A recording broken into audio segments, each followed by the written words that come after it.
All right, good evening. The time being 7 PM, all members of the planning board being present, I'll call this meeting to order. First item on the agenda, agenda item A, approval of minutes. We do these separately, right? Correct. All right. I'd like to make a motion to approve the meeting minutes for February 26, 2024. I have a motion made. Do I have a second? Second. Motion made and seconded. All those in favor signify by saying aye. Aye. All those opposed, motion carries unanimous. Right, and then I'd like to make another motion to approve the meeting minutes for March 11th, 2024. All right, I have a motion made. Do I have a second? Second. Motion made and seconded. All those in favor signify by saying aye. Aye. All those opposed, motion carries unanimous. Thank you. Moving on to agenda item B, committee reports, administrative actions. Are there any committee reports any members wish to make at this time? All set, Hearing Mr. none. Chairman. Sir? Just saying all set, Mr. We have our meeting tomorrow night for the CPC meeting. We'll post some warrant articles that are on the agenda for funding, so that's tomorrow night. Very good. Takes care of committee reports. Moving on to town planners report. Ms. Letter? Thank you, Mr. Chairman. First item of note, there are no new filings for our May 13th meeting, so it'll just be whatever continued business that we have from this evening and the 402 Main Street application for the car wash, which is already continued to that meeting. Next item, there was a question about some landscaping concerns at 85 Main Street in front of Burger King. I spoke with the district manager, Mr. Mendez, on Tuesday, April 9th, right after our meeting, and again on Monday, April 22nd, and I'm going to be working with him closely to make sure that that gets cleaned up properly. Next item was a question about the Veterans Memorial maintenance in town, and I spoke with the Veterans agent, and she mentioned that any memorials that are not a part of the Adopt an Island program are maintained by the Eagle Scouts. They go out a few times a year to mulch and do plantings, and they haven't gone up for their spring cleanup yet. They are waiting for Town Cleanup Day, and anything that hasn't been cleaned up by then will then be taken care of by those folks. And if any questions about any specific memorials, you can reach out to our Veterans agent, Lisa Downey, directly. Next item was a question about the Miko Kaufman statue maintenance. I spoke with our facilities manager about the maintenance of the statue, and or any of the statues, mind you, excuse me. And he reported that they are on an every other year cleaning schedule, and they were cleaned last year. And this is coordinated through the town manager's office, and any questions about that can be directed towards them. Next item of note, our annual town cleanup is this Saturday, May 4th, from 9 to 2 p.m. Residents can pick up trash bags, safety vests, and gloves at Town Hall between 9 and 12, and return all materials and collected garbage at DPW at 999 Whipple Road from 9 to 2 p.m. And there's more details on the town website, including their sign-up genius to designate where you plan on cleaning up. Next item of note, annual town meeting will be May 6th and May 8th. That's Monday and Wednesday of next week. And the meeting starts at 7:30 on Monday at Tewksbury Memorial High School and continues on May 8th at 7:30 at May 8th at 7 o'clock is our special town meeting, which has 5 articles primarily surrounding unpaid bills from the prior fiscal year. And more questions, folks can visit tewksbury-ma.gov/town meeting or visit the town clerk's office for more information. Next item, I know that the board members and other members of the public have been excited to see that Berlundi is open, and the much-anticipated redevelopment of 836 Main Street, which is the old Mirabella site, is complete. He received his temporary occupancy last Thursday, pending some site stuff that needs to be cleaned up, including the installation of sidewalks on Old Boston Road. They have take-home meals, imported olive oils, and their famous arancini. I want to congratulate Michael Columba and his team on the successful opening, and he'll be looking to have a grand opening event in the next couple of weeks, which I will keep the board apprised of. And just 2 more items that I ended up adding last minute after I gave the board members their materials. My last office hours will be held at the Senior Center tomorrow between 10:30 and 12:30. And again, the goal of those office hours is just to discuss zoning issues and pertinent planning items in an informal setting and more of a one-on-one conversation for folks. And finally, the Taste of the Town is being resurrected by the Wilmington-Tewksbury Chamber of Commerce. That'll be held on Wednesday, May 15th at the Hilton Garden Inn on Highwood Drive in Tewksbury from 5 to 8 p.m. And registration can be accomplished through the Wilmington-Tewksbury Chamber of Commerce website. Thanks. Very good, thank you. Moving on to agenda item C, 1973 Main Street. This is a signed special permit. Do I have a motion to waive the public reading? So moved. Motion made. Do I have a second? Second. Motion made and second. All those in favor signify by saying aye. Aye. All those opposed, motion carries. Once you get settled, if you just give your name for the record, the floor is yours. Jessica Halloran. We're just here again for a Dunkin' drive-through menu board. The digital menu boards require a special permit. We've already installed the other ones at 1220 and 1992 last time we were here, since last time. All right, Mr. Lozada. Thank you, Mr. Chairman. Yeah, so it is just very similar to the other two locations? Correct. Okay. Any different hours of operation? No. I think that's all the questions I have. Mr. Chairman? Thank you. I'm looking at the model of the menu, and there's a huge overhang on it. If I'm looking at your, and I know we don't have anything up here, but basically I'm looking at the footprint, and it looks like is this where you're planning on putting this, right in the drive area here? Yeah, so it's a drive-through lane. We're relocating the drive-through to the other side of the building Right now during you the. go around the back of the building, Correct. correct? Yeah, so in it's called a canopy, and it has the speaker on it. It's an all-in-one canopy, so it has the speaker and the menu boards on it, and then Right. it has the little top on. So if I'm looking at the pathway that you've kind of sketched in here, how is this not in the way of the traffic of cars entering and leaving the gas station area, the pumps? Oh, it's 1973 Main Street. It's a standalone. It's a standalone. Yeah, it's the standalone drive-through next to Burger King at the Dunkin'. Okay, my That's okay. apologies then. I thought we had already covered that one in a previous submission. Okay, The previous ones were gas station locations. understood. Is it on this side or the other side?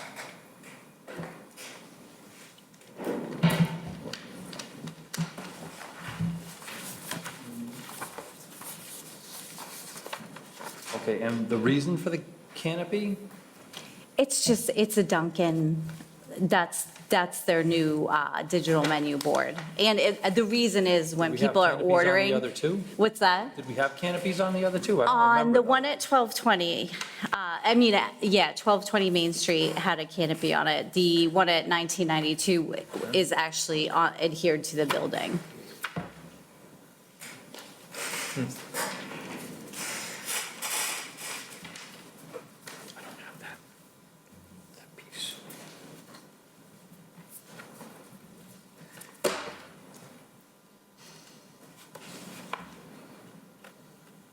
All right, I think that's all I have for now. I'm trying to picture where 1973 Main Street is as a standalone Dunkin' Donuts. So In it's, between the liquor store and the gas station, next to 99. Near Pike Street, across from Wamerset. 1973 no, Main no, Street? no. So no. it's actually, yeah, so it's right next door to Burger King. That's the loan, From Perfectos? What's the what? loan numbers on Main Street. Oh, I got it the other Yeah, end. it's the Okay, so this is location in in between the between the Shell gas station station and and the Burger Burger King. Correct. On the corner of Shawshing and Main, Right, right. across from Market In Basket, the yeah. gas station. Yes.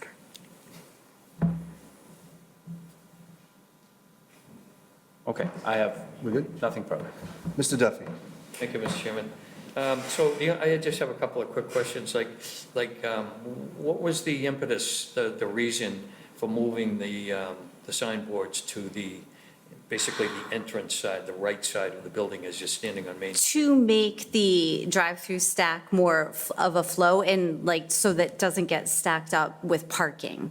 So, because if we move it to the other side of the building, then the drive-through line doesn't build up as long, and the parking is more accessible, you're less in the way.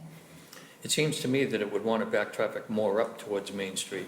Like right now, it's like 3/4 of the way around the building, before you get to the drive-up window. Correct. And so what's going to happen with that? The idea behind it is that the flow of traffic is better, What happens to that speakerphone and all that? Oh, it's de-installed and removed. Okay. Yeah. All right, I didn't see that notation. It just seems like that, between your signboard and Main Street, you just shortened it you just cut it in half, the number of cars that can be between Main Street and the sign. You know what I mean? And then you have a lot of room to go all the way around the building to the drive-up window. So the idea of a drive-through, you're getting the order fast, and then the queue is in, so you want more space as they're waiting at the window than as opposed to where they're ordering. That's where it's a little bit, that's just the flow of traffic. It's just, there's tons of studies on it through Duncan. I mean, from what I'm looking at, just by your drawing, you could probably line up 4 or 5 cars coming in off of Main Street, and that's at the signage. Yeah, we try not to get backed up at the drive-through. Like, the goal is to get as many cars through that order system as fast as Listen, I've possible. been behind people No. that are ordering for the softball team, you know? Yes, Instead of going in, and so it can happen. correct. Is there any way that you would move it further down the line to, because that also impacts the people trying to get in and out of your parking spaces on the right-hand side there, if somebody wants to walk in? Correct. But then, so if you have some, like, if it's wrapped around and people aren't getting the orders, the location that we're putting it in is to better, align with the flow of traffic. That's the only way I can explain it, and that the parking is better accessible. Okay, that sounds counterintuitive to me, but whatever you say. Okay. And the only other question I have is a general question about LED signs now. And are you open 24 hours there? We're not. You're not? So the sign gets shut off at whatever time you close? That's part of the arrangement, I think, with this special permit, correct? So, LED lighting is becoming sort of a potential problem for people, with headlights and so on and so forth. And I think that is gaining some traction. And there's going to be more stuff coming out about that. So we had a set of signs come in from the town last meeting that it had a dimmable capability. Does your sign have a dimmable capability? I don't know what that means. Well, like when you dim your lights at home, it makes them goes from bright. Oh, no, to dim. they do not have that technology at this time. Okay.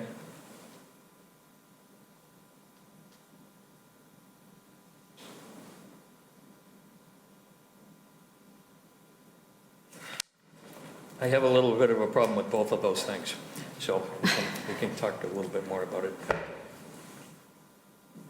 you all set? Thank you, Mr. Chairman. Yes. Mr. Patak? Thank you, Mr. Chairman. So I'm looking at the 10-foot clearance. Is that a standard size? Yes, Okay. Yeah. For all Dunkin' Donuts? for most, depending, the clearance under that canopy, yes. You don't want like big, trucks going through. No, I don't want them going through either, but if they do go through, they're going to smash into it, because some of them are 13, 14 feet high. I mean, Yeah, some the of big clearance ones, is but- marked out on it. Okay, all right, sounds good. So my only question is, like Mr. Duffy was saying, is that you probably lose 3 or 4 cars in the queue by moving it to the other side. Agreed or not? I mean, I go to that Dunkin' Donuts all the time. That's my Dunkin' Donuts that I go to when I come down the street and I see the backup, I'm like, I'm not going now, I'm gonna go in maybe or whatever, but I know the backup gets pretty extensive there sometimes. Right. So now that's going to back up to the entryway coming in. So how many cars can go from the order sign to the entrance coming in? Just curious. So it shows the stack around the building as 1, 2, 3, 4, 5, 6, 7, 8, 9, 10, 11. I'm talking from the actual site, the location of the drive. Yep, so the stack from the So drive-through. You're showing 5? Yep, the drive-through ordering is 1, 2, 3, 4, 5, correct. And that won't impede on the dental office there at all, correct? There's no dental office, it's just a complete standalone. They're gone? Yeah, the dental office is at 381 Main Street. This is 1973. All right, I got them confused. Okay. All right, so I did see you moved it from one side to the other, but, I know you need signage for sure, to help businesses, but, with that, I'm all set right now. Go ahead. Sorry, I don't know if it's a point of order or whatever. My electronic packet, my image is cut off. I can see like the 4 or 5 cars that are at the pickup window, but not the other side of the building where it sounds like the sign might have been relocated to. So if I've got it right, it's basically, it went from the far curb back about 2 cars worth, right? Correct. Okay. So, And that's from an ordering perspective. The time that it spends, you spend ordering is way less than you spend like as the food's being prepped. so my understanding is basically what you're saying is by leaving it where it is, there's such a short distance between the time they finally find out Correct. what you want and the time you get to the window that you're actually holding people up longer because of that. Correct. Whereas if you could find out a little sooner what they wanted, it's ready when they get to the window rather than having them sit there and you can get them out of there. Correct. And there's less likely of a backup. Thank you for better articulating that for me. I do my best up here, I really do. appreciate it. And being that I do order coffee from time to time, not just at your establishment, but others, and there's nothing more irritating to me than opening up my window and having to wait to make my order while I get soaked. I have Right, absolutely no problem with your canopy because I really hate getting rained on while I'm trying to order something. Well, And that's the general fact that there idea aren't of things them. over my head all the Yes. time sort of surprises me. So I have no problem with that. As far as the LED, I don't dispute the fact that we may or may not, have issues with LEDs, but considering where this is, I'm not really sure who these LED lights would bother. You're already inside the site, and your neighbor is Burger King, correct? correct. And they're not open 24 hours any more than you are, so I'm not really sure that they'll be overly concerned about your message board and what it looks like. But I your don't think- LED lights are up in the top, it looks like, and then whatever the board lights up, right? Correct. Okay. So, no, I'm not concerned, maybe if it was in a different site and there were like actual people who might be bothered by the light, I'd be more concerned, but you're right next to another business who basically does what you do. Right, They just serve different food. exactly. So I'm not sure who else it's going to bother. I don't even know if you can see this when you're coming down Main Street, really, until you get almost on top of it. So it's not like it's going to blind a driver or anything. Correct. So, that's if it even would at all, because of where it is. I'm not sure where you'd actually be able to see it. So, so with that, I have no other issues or questions. So if we have any further discussion, we can do it now. I'm not, if you could just remind me again, why adding the canopy? So would people roll down the windows to order if it's inclement weather, it doesn't come in? Okay, because I don't believe we had those at the other sites, and we don't have one there now. There was one at 1220 Main Street, 1220 Main Street is, a gas station location. that's near the library? Correct. Okay. But not at the one that's further north? The one that we did at 1992 Main Street, it adheres to the building. There is nothing, there is no place to put a canopy. Okay. All right, that's all I have. Okay. Anyone in the audience with any questions, comments, or concerns on this? Seeing none, I'll bring it back to the board. What is the pleasure of the board? I'll make a motion, Mr. Chairman, to close the public hearing. We're all set before we do that? Do we have anything else we need to discuss? No, nothing, just. Let me be clear. No, no. Are there nothing any to discuss. outstanding problems with this that we It's should their discuss site. I now don't think before we it's a close? danger to public safety or anything. Mr. Chairman? I don't necessarily agree with it, but Mr. Duffy? Jonathan, I didn't mean to talk over you there. Okay, Jim. Go ahead. I am okay, I'm in favor of the sign, but I would like to see this report from Dunkin' Donuts that shows why that location improves the flow of traffic there from you. You said that that's why. it's Yeah, I mean, located there's on that side. no official report. It's basically like an ordering system, right? So when you order Mr. Johnson was very nice to explain it, but The sooner you find out what someone wants, the faster they'll get them through the line. By keeping it where it is, I don't know if you've ever ordered from that one, but I have. All the time. You're Yeah. only 2 cars away from the payment window, basically, when you order. They don't have as much time to get your stuff ready and get you out of there. Whereas if you back it up to, you find out just a little bit sooner, which means by the time you get to the window, you shouldn't be waiting, you should get your stuff and go. That way you would actually move faster because of it. And I do understand that, Mr. Chairman, but it also allows for fewer vehicles to pull in off the street before they get to where they need to order.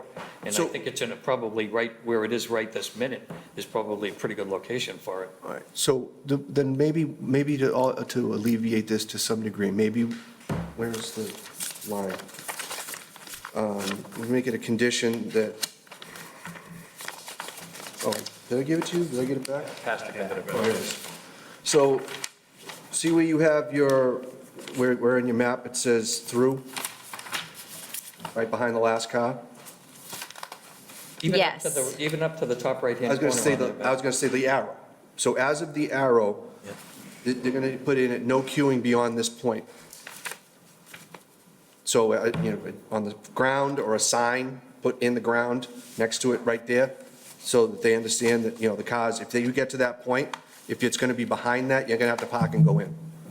You're not gonna queue up in that curve as you're coming in, because now you are probably in the way of cars even kind of trying to get in to park. Do you understand? If you Yes. queue up beyond that. Yes, I understand. It's just, we can put signage there. It's the guest. Yeah, well, Would that's the ha- same thing as a yeah. red light. Correct. You're supposed to stop, but you can't control whether someone runs a red light. Yeah, get I mean, I've that. just But never. this is us trying to prevent people from queuing up beyond that without having been warned it was not a good idea. Okay, Does that make sense? it does. It's kind of unprecedented in the Dunkin' world. Well, if I may, what we want is, when that line backs up, people trying to come in off 38 suddenly barely get into the driveway and they're in the back of a tailgate of another vehicle. Now you're blocking a lane of 38. So we want to make sure, now that we're moving the That's gonna solve the problem, I line think. closer to the street, we want to make sure that people understand that is not a place to stay. Like, if you can't get over that line, go find a spot or loop around and hope for better luck. Okay, Here's your alternative now, because I don't want to drag this out any longer. If that's a problem, then my next suggestion is going to be that we're going to make it contingent on us going and seeing if it looks like it's a problem, and then we're going to make you move the sign again. So if that's the alternative you prefer, as opposed to just sticking a sign that says, "Don't queue beyond this line," that's fine, but I'm guessing you're going to hate moving that sign when we tell you that it's queuing up too far. okay. So those are your two options. Do you have a preference between those two? Yes, I would prefer the no queuing beyond this point. I thought you might. Okay, Okay. thank you. So now I will entertain a motion to close the public hearing. Do we have a motion? Motion to close We had the a public motion. hearing. Okay, all right, so I have a motion made and We seconded. didn't quite make it. to All the those in favor signify by saying aye. All right, Aye. All those opposed, motion carries. As to the signed special permit. Excuse me, Mr. Chairman, there are 4 express waivers. Yep. Items 3, 4, 5, and 6 on my comment memo, and because the applicant not change the location of the building or the size of the parcel, I expect that those will likely be okay. And the additional, that it exceeds the maximum square footage a little bit, like the other menu board signs did, and they are requesting full color as opposed to the black with amber writing. Okay, so do we have a motion on the waivers first, sorry? yeah, I make a motion, Mr. Chairman, that we approve the waivers as written. All right, we have motion made and seconded. All those in favor signify by saying aye. All right, All those opposed, motion carries unanimous. As to the signed special permit itself, do we have a motion? I'll make a motion to approve the signed special permit at 1973 Main Street. With the condition that the no queuing beyond this point sign be installed. Motion made, do I have a second? Second. Motion made and seconded, all those in favor signify by saying aye. All right, All those opposed, motion carries. Thank you. Thank you. Good luck. Moving on to agenda item D, 1563 Andover Street, modification to special permit. I need a waiver to read this, right? Yeah, okay. Do you have a motion to waive the public reading? So moved. A motion made, do I have a second? second. Motion made and seconded. All those in favor signify by saying aye. All right, Those opposed, motion carries. Gentlemen, once you get your seats, just give your names for the record. The floor is yours. Stephen Lawrenson. Phil Brienzi. Okay, we're here to discuss the discrepancies between the original site plan and the, and what's there now. And why why it is like it is now. in order to keep, there's 5 buildings in the project, in order to keep everything uniformed, because things changed from when we first started. Building 4, which is the one that faces along North Street, originally had like a little swale with a retainer wall. Okay? In order for everything to be the same, because it now has patios, fences, we had to recalculate the storm drain, stormwater drainage, which we have a 82-page report. You may have gotten ahead of yourself. Could you back up one step? Sure. Could you explain how they all ended up with patios? Yes, I can. The former building commissioner, Mark, called us out there one day, and he had mentioned that something had been missed, that the plans that were signed weren't good, meaning there's an international code and there's a state code for a second means of egress out the back. We didn't have one in the original. There was 2 windows, a bedroom on that first level. Well, now, this is after they were built. We had to, at the cost of a couple $100,000, cut into the foundation, rip out what was already there, and put a second means of egress out the back. In order to do that and not look, and still make the project look nice, because if you come down Andover Street and you look at that project, if there's just, those windows are gone, there's just a doorway, and it doesn't look good. It wouldn't be fair to the people who bought it. So we thought, okay, what's the best way we can make this project still look nice? Even with this, I mean, I understand things happen, but it did get signed by everybody down the line, Not blaming the town, not blaming anybody, just it happened, so you got to deal with it. So that's why instead of a door, and as you walk down, either way, I mean, if you did that door on North Street, people would be walking right into your backyard, right? It's just not a good look. We did, the building department did come by, check. I mean, and it was noted by everyone that when we do the final plan, make sure everything that we put on there is noted. So that's what we did. And if you drive by that project today, it looks a hell of a lot better than the original plan. We think it does anyway. And the compliments I get from people from everywhere about what was there and what it looks like now, and I know that doesn't really have a bearing on the water retention, but I said, okay, if we take that wall out, there's got to be another plan. And the engineers assured us that it's stormwater. There's multiple ways to get rid of it. It's not one. So Civil Design was the one who couldn't be here tonight. They were the ones who said, okay, we'll recalculate the whole thing.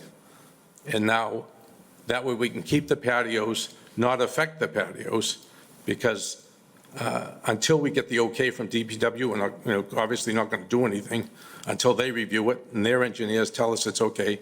But what we'll do is we'll take that crushed stone that's on the other side of the patio, and that's where you can go in and go underneath, and it spills back into the wetlands in the back.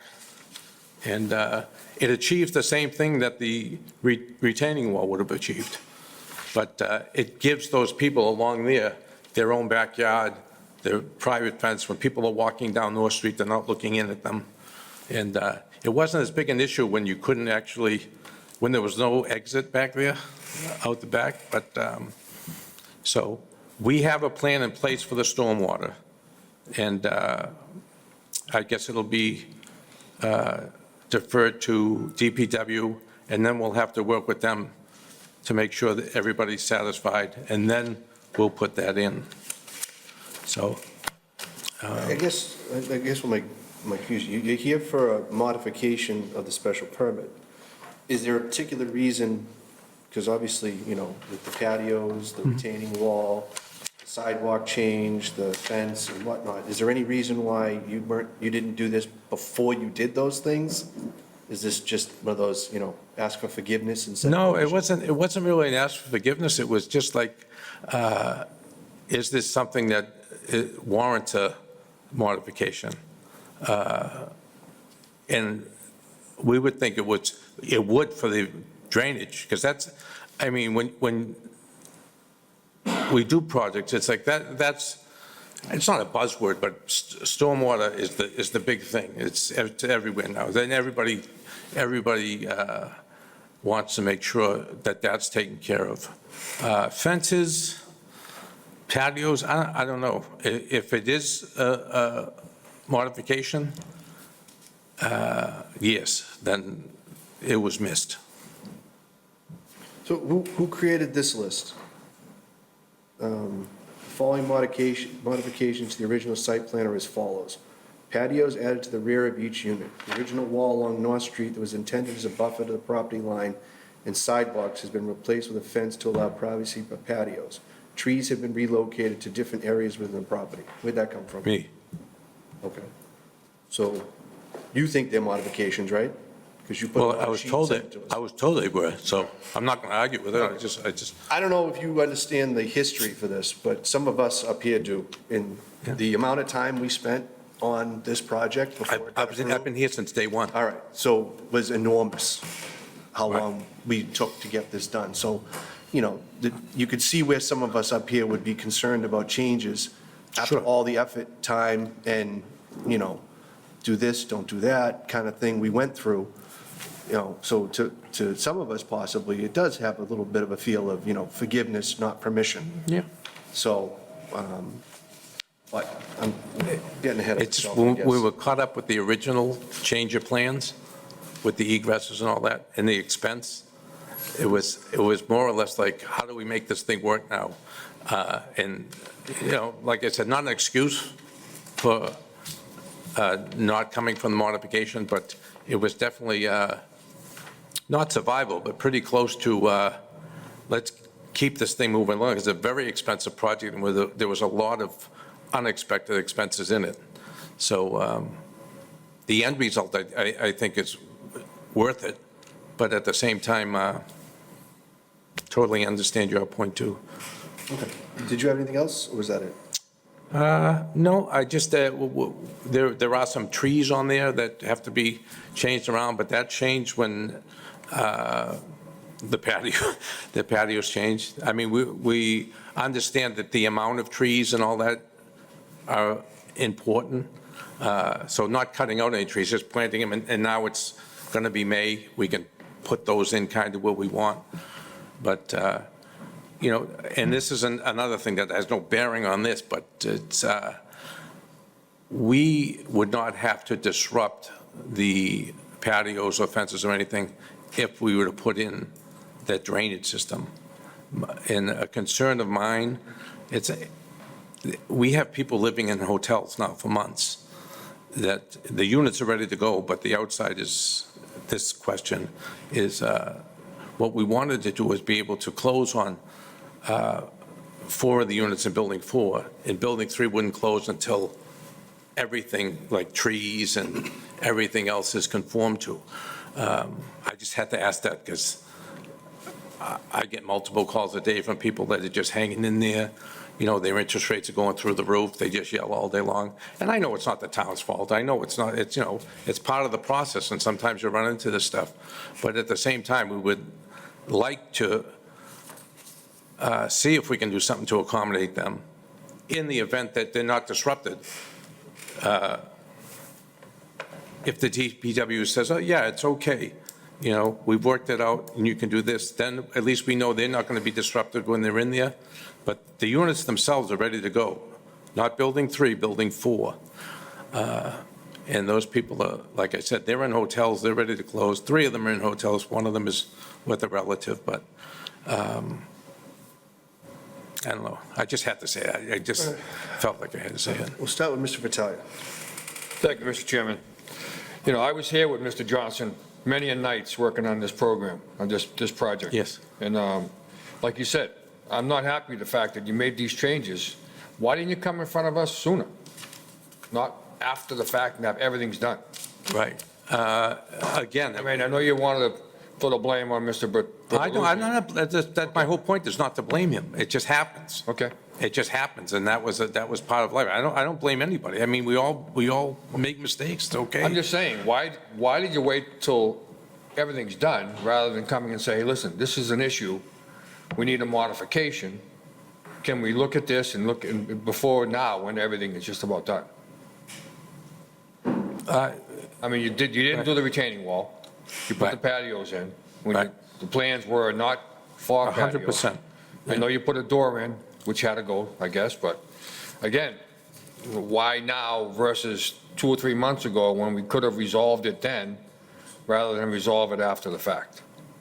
Right, I agree with you. I just, that with the, major modification, or a modification would have been the retaining wall. Right, and that, when we knew there was another solution to it, then it became not a modification. But, but it was wrong. It's just wrong. I'm not saying like, what we did was right. I'm saying what we did the best that we could with the situation, but protocol-wise, it wasn't.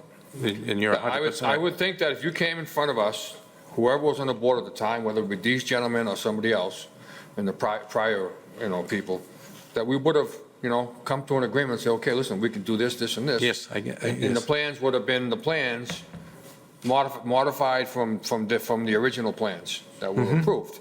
So now we have, a site that's not approved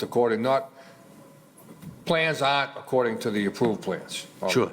Whatever, so that kind of puts a spin on me that I'm not happy about, because they're not, the plans are not approved as now, so. but, Yes. I just drove by the site last week and I'm like, wow, this place is looking pretty good. It does. And then I get the I know, details I as know. to what's going on there, and I don't want to blame anybody, but you probably should have came in front of us prior to tonight to get this issue resolved, and I think it would have been, Yes. a lot better for everybody involved as well. 100%. So you haven't got DPW approval yet, right? Well, we have the plan. We were told to bring it here, and then Okay. you would defer it to them, and then we would have to see if, I thought it was done the other way around, but apparently it's not. So, Well, you made the changes to the original plans. yeah, you're not the plants, just the drainage thing. Yeah.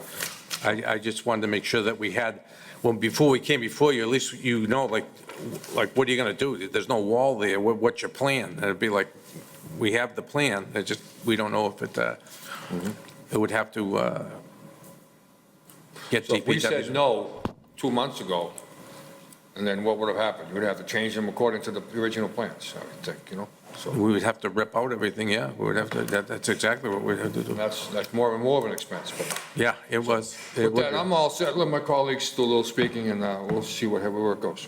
Mr. Duffy? Thank you, Mr. Chairman. Listen, I'd like to see nothing better than to see the job get into the end zone.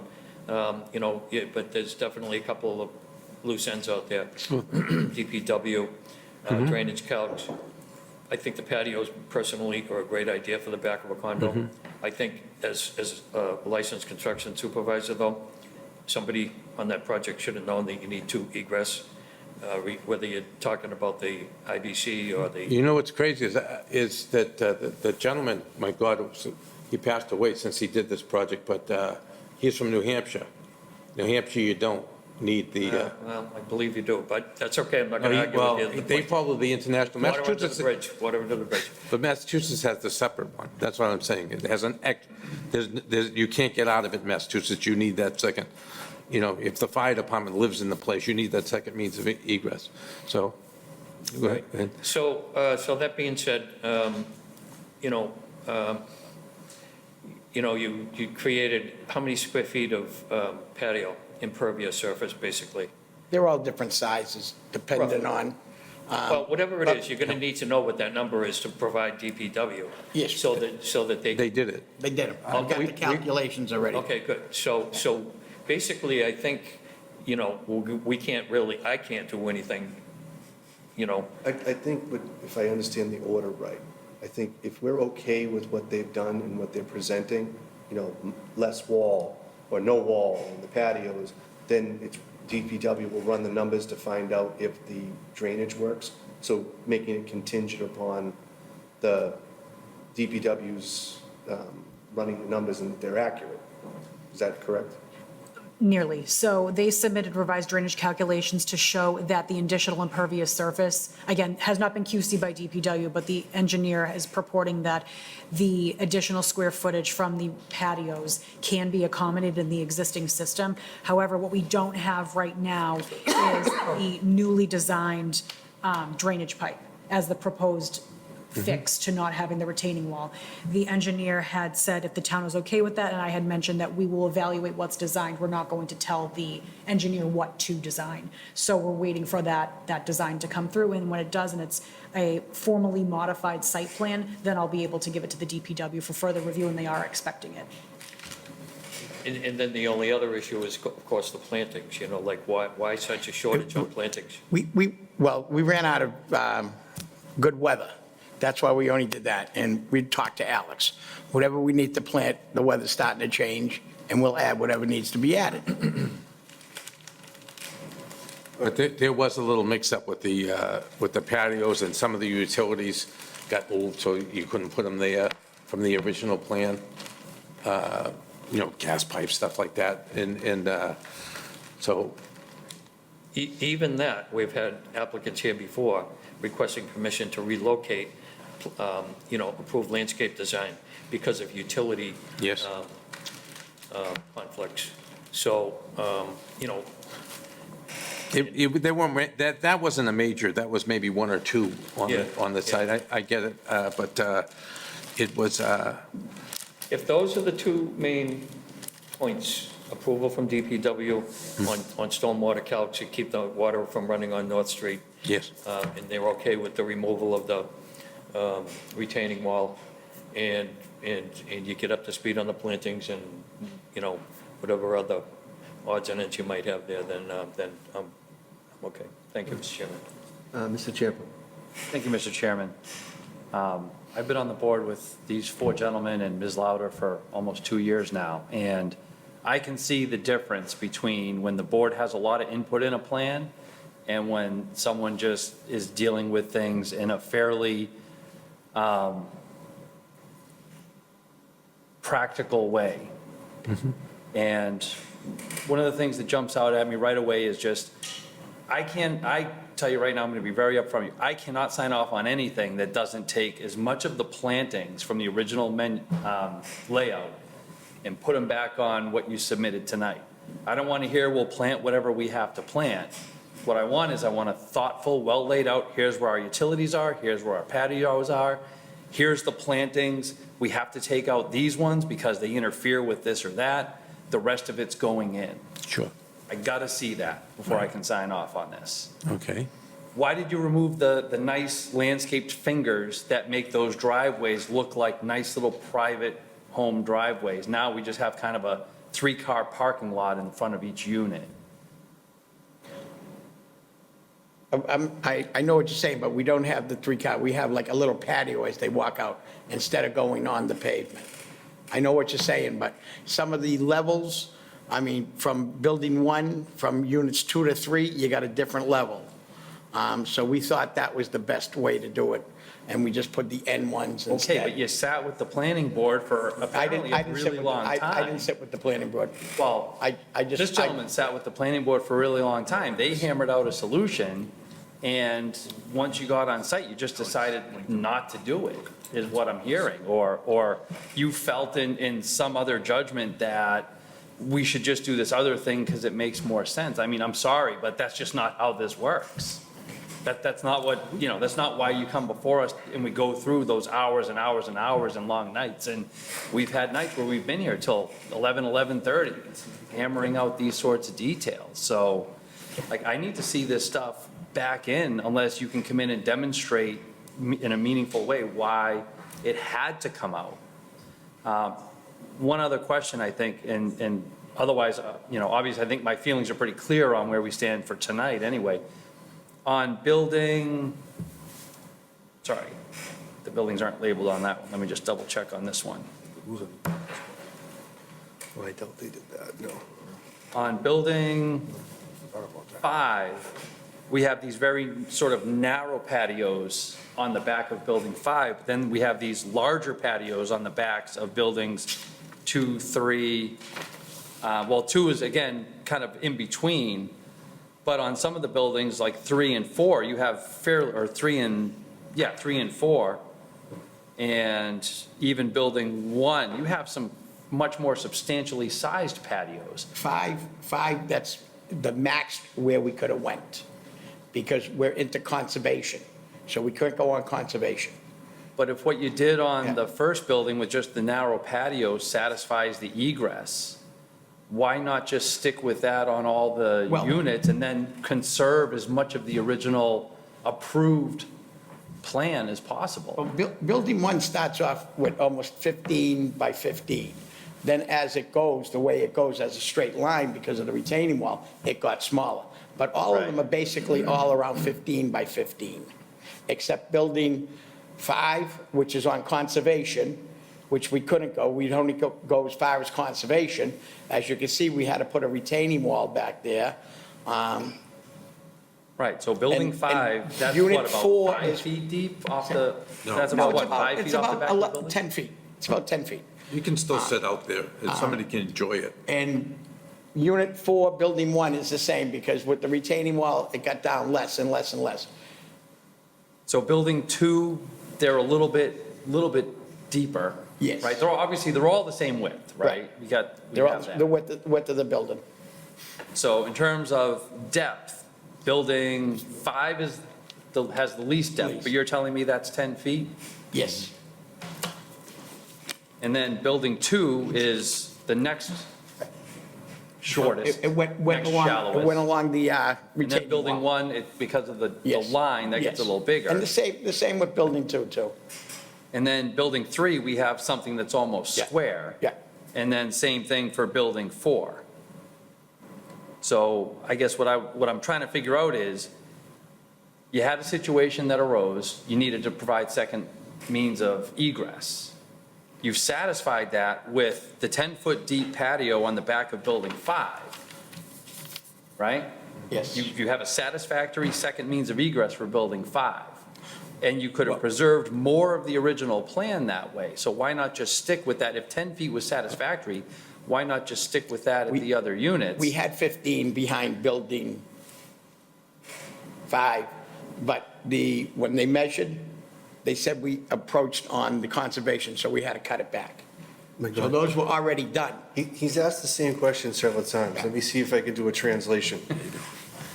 When you found out what the smallest amount you were allowed to do based on building 5, is there an explanation for why you didn't just uniformly use whatever your smallest allowed was on all the buildings, therefore causing the least change from the original plan, as opposed to, yes, you were limited to only that on building 5, but you went to as far as you could possibly go on these other ones to get the biggest porches possible? Is there an explanation for that? Yes, because those buildings were done first.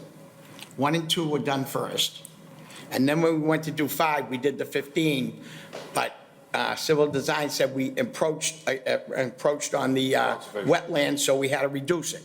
So everything kind of was the same, but we had to make modifications.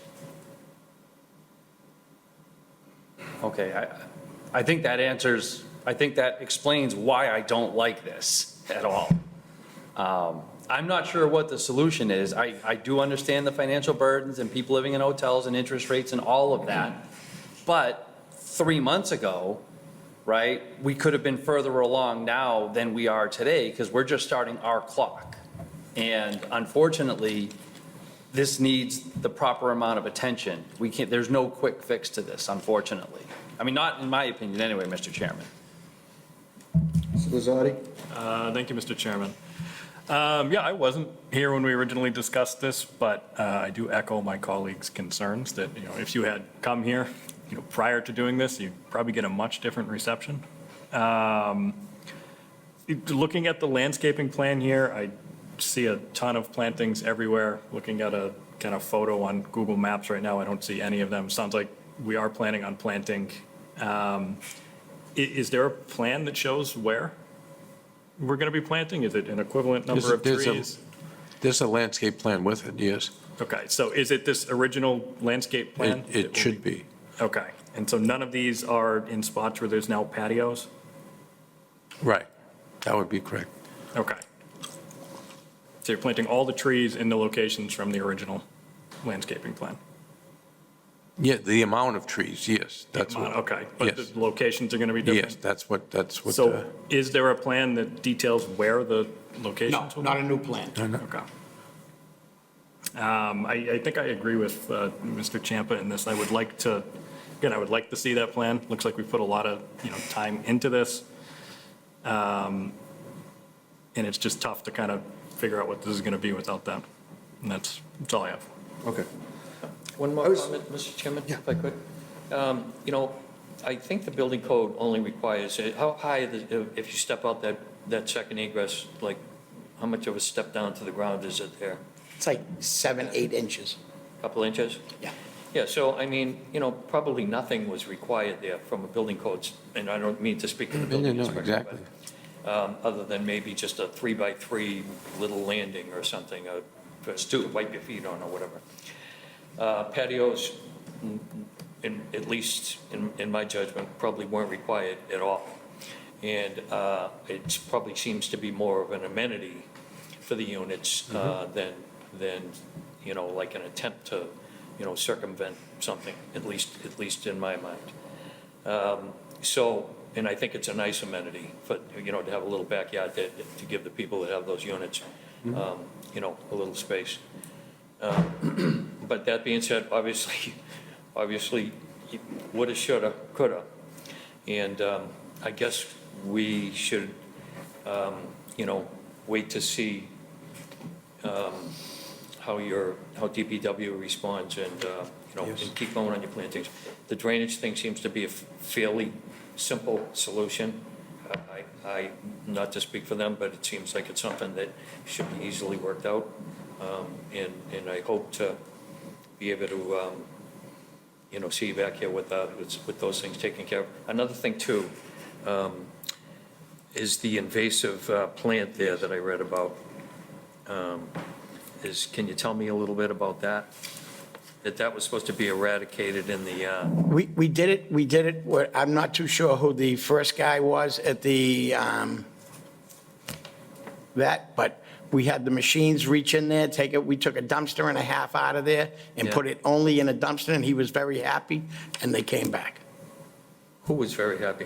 The first guy in charge of that. There was the girl that was, Yeah, Are you referring to the conservation agent, Stefania Gallo? yeah. Yes, but it did come back, so that's the issue. I Yeah, mean, yeah, okay. to be clear, our previous conservation agent, Joe Fontaine, left us last week, so that hat is on my head now, and I haven't gone through that order of conditions, so I don't know if there are any other issues. I just know that the Japanese knotweed was something that came up top of mind.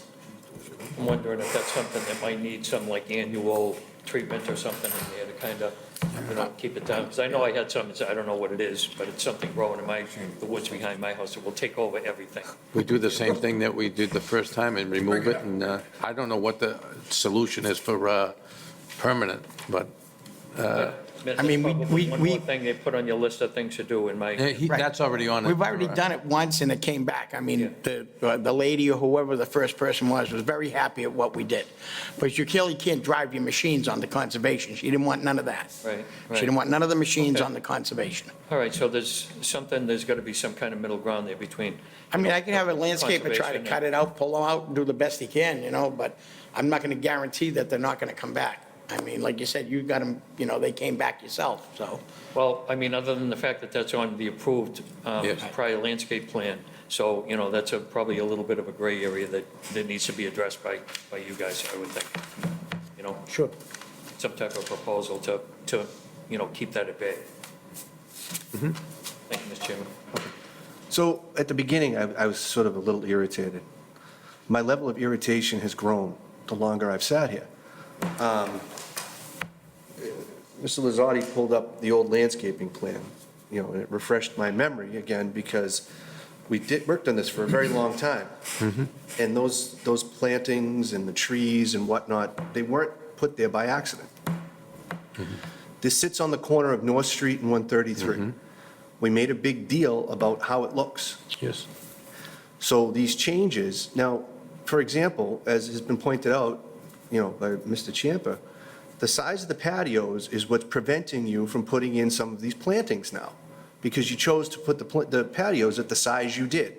They weren't necessary. You did them as an aesthetic or a, whatever. I mean, just out of curiosity, I guess you don't necessarily have to answer my question, but did the price of any of these units change after a porch was put in? Before you guys, Mark, came to me, and... If you explain to me again why can you the let me- doors went in, I'm not asking about that. Can I talk for a minute, please? I'm asking about the patios. Okay, can I talk? Go ahead. So we had 3 buildings done and a foundation in, and Mark said we had to put a back door in.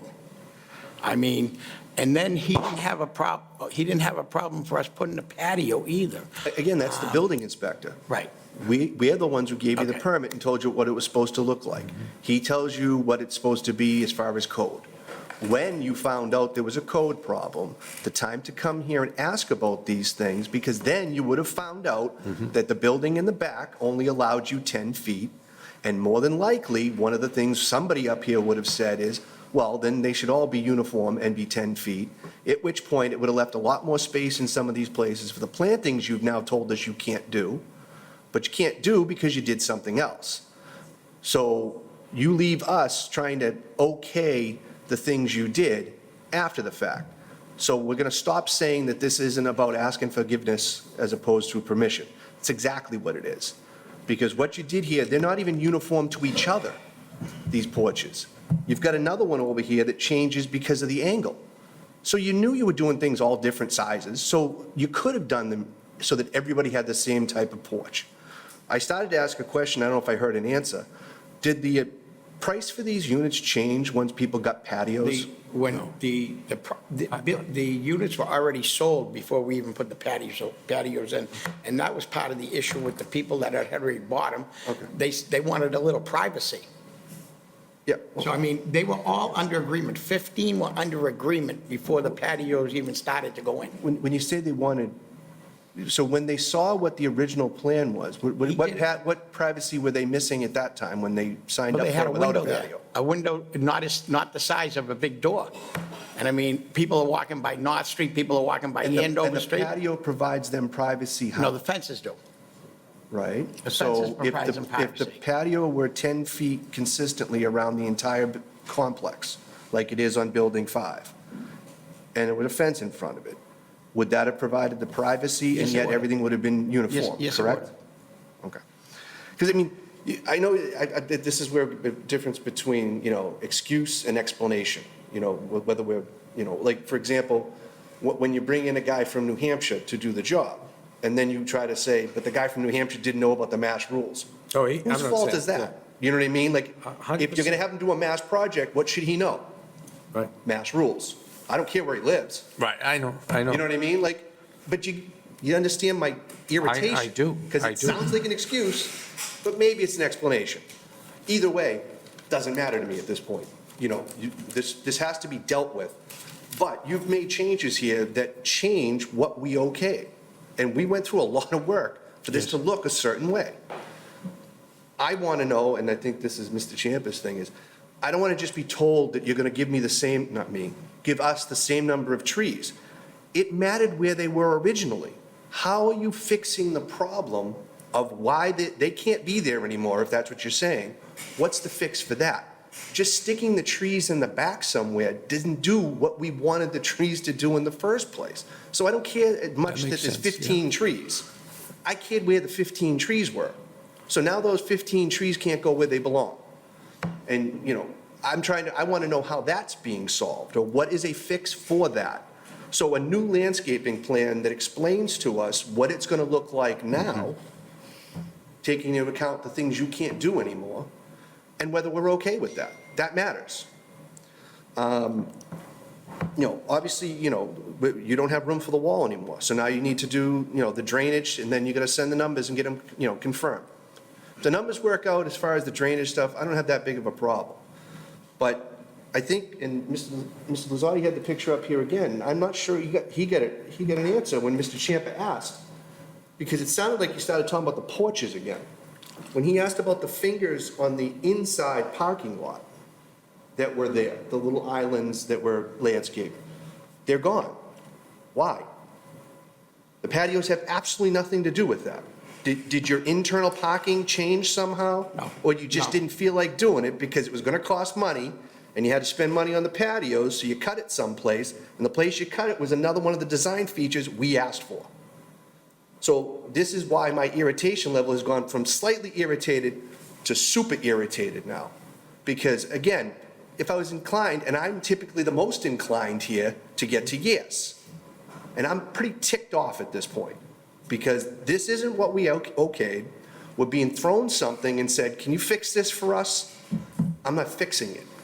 I want an explanation as to why things aren't the way they were, and I want an explanation of how they're gonna get as close to what they were supposed to be now to solve your problem by making us happy.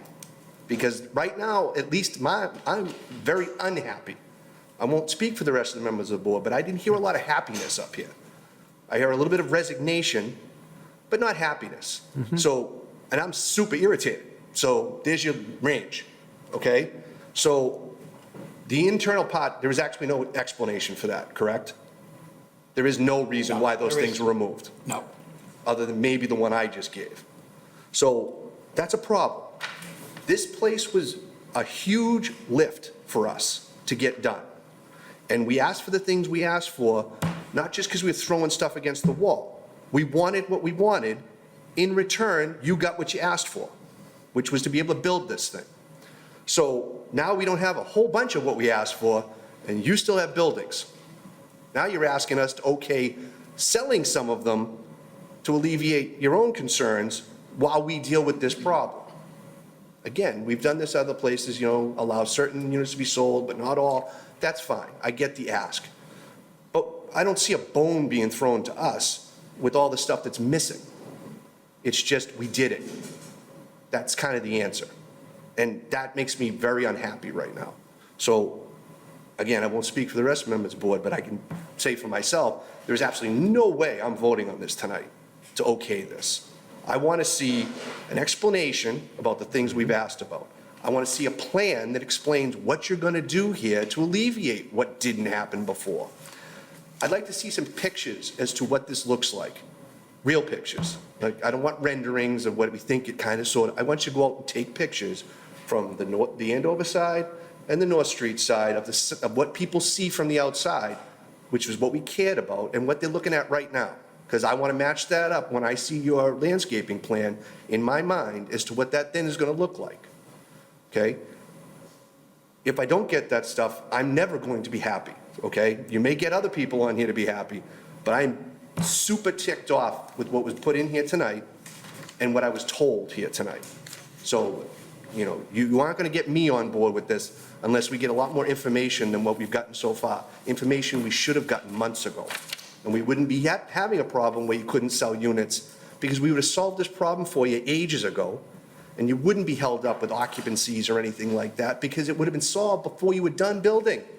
Instead, you wanted to finish building and then ask. That's why you're held up. Not because of anything else, but because you did it all, then asked to get it fixed. That's why. And next time, somebody from civil design should be here too, Yes. okay? All right, that's it from me. Anyone in the audience with any questions, comments, or concerns on this? Seeing none, what is the pleasure of the board at this time?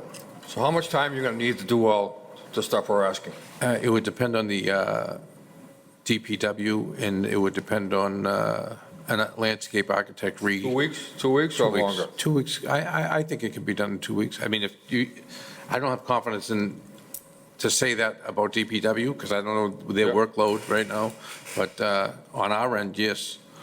Let's just continue for 2 weeks. If you're not done, you can ask for a continuance. Okay. It's really, again, it's your issue. We have Sure. to continue it, so. Yeah. So I'll make a motion, Mr. Chairman, that we continue this hearing for our next meeting. We have a motion made and seconded to continue to 7:05. So we have a motion made and seconded. All those in favor signify by saying aye. Aye. All those opposed, motion carries. Thank you. All set. See you in a couple weeks. Thank you.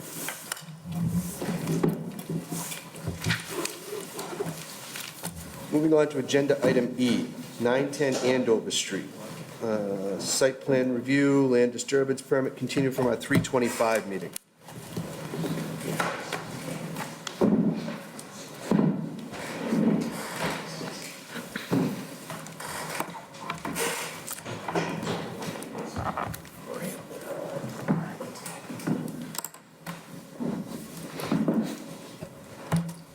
Gentlemen, once you're settled, if you give your names to the record. Sure. Good evening. Bill Ahern from Melmark for 910 Andover Street. And you have John Cavaney with Cavaney Architects. So just Yeah. before you start, from our last hearing, just on my own, from my own perspective, I think I owe you guys an apology for allowing our hearing to get off the rails with some of the questions and comments that were made. I can assure you that is not going to happen again tonight. If it doesn't have something to do with zoning or aesthetics or something that is really within the purview of this board, and someone starts talking about it, that will be the end of their time. Okay, those are not the topics we will discuss tonight. We will discuss things that revolve around the zoning issues of this project and nothing more. Thank you. I appreciate that, and I appreciate when you shut it down when you did last time. And as an update, we did have a meeting at our school for the neighbors a couple weeks after our first meeting here, and that went very well. We had about a dozen folks, all but 2 of them were from the meeting, the first meeting here, and I think we satisfied their concerns and their fears very well, so that went well. All right. I just want to say, too, in addition to Bill and I, we have a couple of our consultants with us. We have Chris Vaccaro of Dalton Feingold, our civil engineer, Randy Mirren of Bowler, our traffic engineer, Sean Kelly of Chappelle Engineering, as well as my colleague, Christina McMahon of CAC. And I think just because this is our second meeting and we gave a good background last time, our goal today is basically to address the pertinent questions that came up last time from the board members, as well as some of the remaining comments from planning and then the TEC peer review comments. So just as a quick refresher, our site is at 910 Andover Street. It's right at the intersection between 133 and River Road. Our property, if you're looking at this entire site, is the existing 2-story building on the right-hand side, as well as the entire wooded area in the rear. Our site does not include the 1-story building that houses Enterprise Bank and Tessie's. Which one?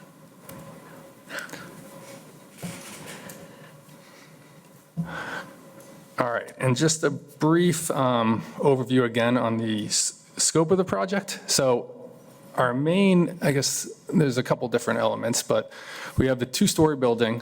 Oh, sorry about that. We have the existing 2-story building in the yellow right there, and off of that, we're planning a 10,000 square foot addition off of the backside, and that's what you see in the orange right there. So out of this combined building, basically we have, the majority of that is going to be Melmark's Adult Education Center for Melmark's clients. And then in the front side, on the first level of the 2-story building, is going to be a cafe that's actually going to be utilized as a work program for Melmark's clients. And then just the remaining portion of that existing 2nd-story building, that's actually going to, the 2nd story is going to be 6 2-bedroom apartments for Melmark's employees. So we have this entire combined building that's going to house a couple different functions. And then just in the back, you have the 4 5-bedroom group homes for Melmark's clients. As an aside, the 2-bedroom apartments will all be below market rate apartments, right? Yep. Okay, traffic. We had Chappelle Engineering relook at the numbers presented last meeting. There was some confusion on the numbers. So we had Sean relook at it, and based on the new numbers coming back, we actually have a decrease in the number of trips compared with the two-story commercial building with 5 tenants. The reason for that decrease is initially that coffee shop we were talking about was cited in the ITT standards as basically being like a Starbucks or a Dunkin' Donuts, which it's really never going to be. It's local, it's ancillary to the school. So based on using those updated metrics, we actually have a reduced daily trip count of 214. So that's 107 coming there and 107 coming back. So an overall decrease on the site.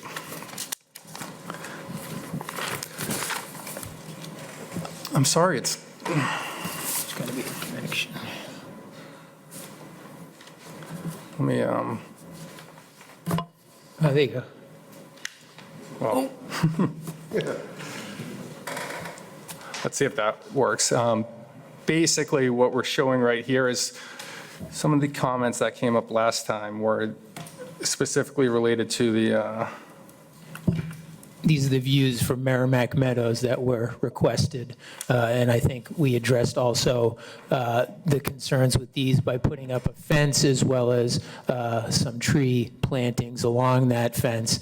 So this would sort of be that berm that's there now, sort of unkempt and overgrown, but, and this would be the view from that road on Merrimack Meadows, right? yeah, exactly. You got basically coming from the east side of the site, going down that roadway of Merrimack Meadows, and down to the rear of the site, basically looking from the north. So you got the 6-foot-high composite fence with arborvitaes. Okay. Next, signage. So we took the chairman's advice and relocated that sign that we had on the top of that second story, the 2-story building, and relocated that to the entry of the school. And that's where you see the Melmark sign right above the entry. I guess additional comments on signage, we are replacing the pylon sign that serves for the entire complex out on 133, but we're actually reducing the size of that from 252 square feet to 182 square feet.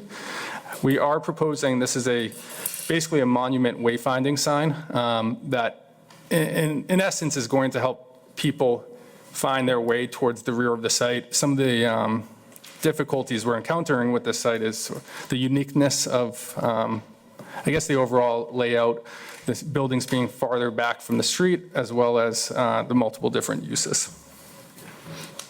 We also issued a memo to Ms. Lauder, basically running through our entire reasoning with the signage.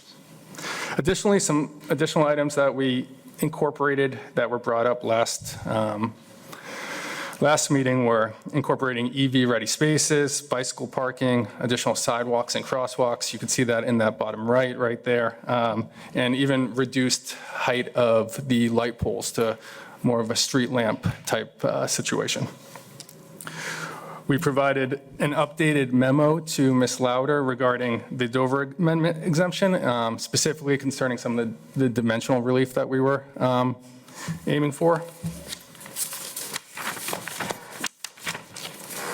And then lastly, with the TC comment memos, I think it's our belief that we have addressed all the high-level questions, and the remaining comments are fairly technical in nature. They specifically concern design of the utilities and coordinating with some of the various departments, reconciling of some of those details. So I think our hope would be, because we have the majority of these high-level items sorted through, or all of them, these technical details could be sorted through in the next phase of design through our construction drawings and basically issued as or approved as a condition of the project. But I think at that point, that's basically everything we have, unless you have anything, Bill, but we're happy to answer questions. And like I said, we have all our consultants here. And sorry for the blinking. That's okay. Probably Our our fault. telemedia director's going to reboot it.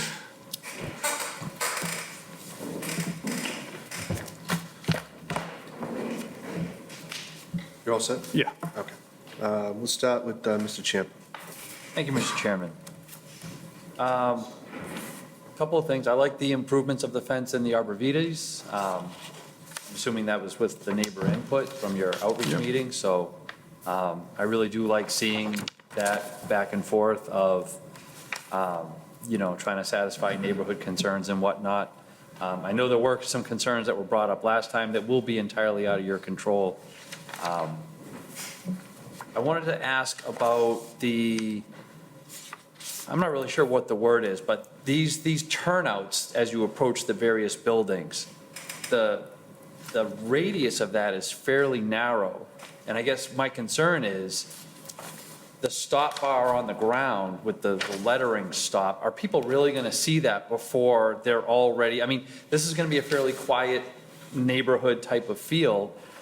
I mean, are people really going to see that, or are they just going to be looking to their left and going out there? I don't want to over clutter it necessarily with signage as far as no left turn and stop and whatnot, but the fact that that stop bar is parallel to the road you're turning out on instead of the road that you're coming from, I'm not really sure how well your drivers will see it before they're already past it. And at that point, obviously, if nobody's paying attention, you could have an accident. Stop bar he's referring to.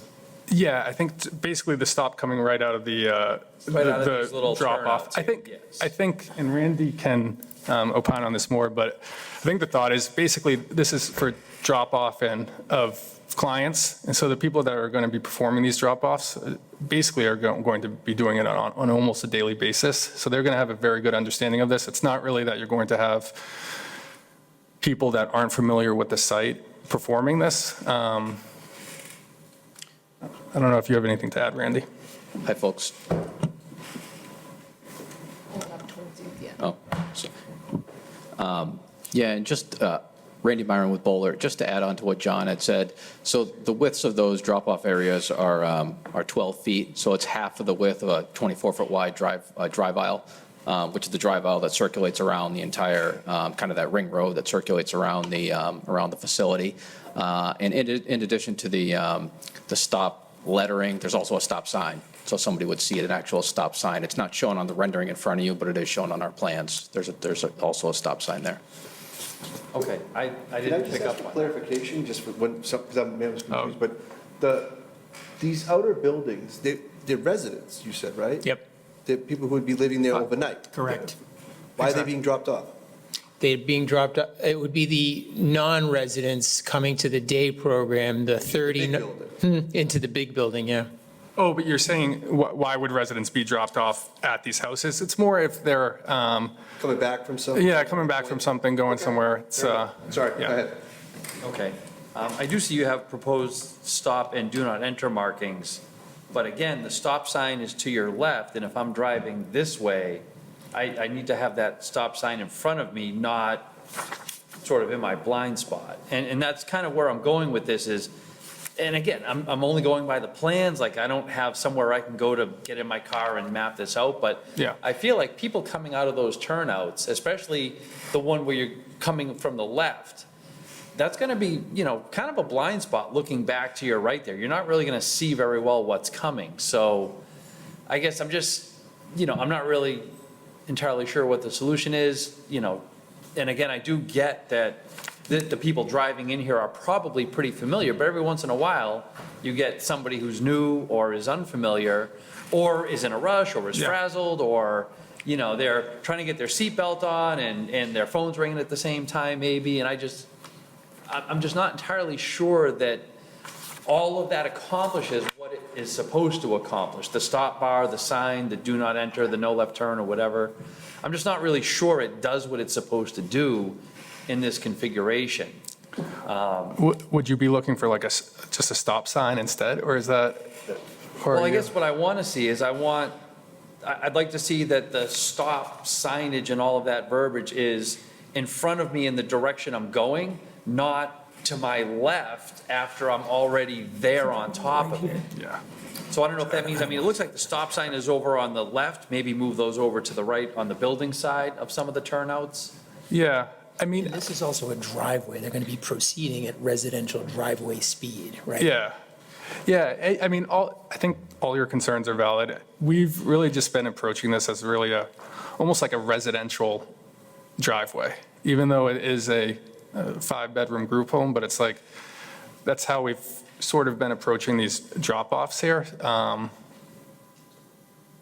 But Okay, but Yeah. so it's residential, but technically it's not, right? This is a business Sure, of some yeah. sort, or an Yep. educational facility. Exactly. So I'm approaching this with the same concerns that we addressed when we were working on the Center Elementary School, things like that. We had a big loop road that went around it.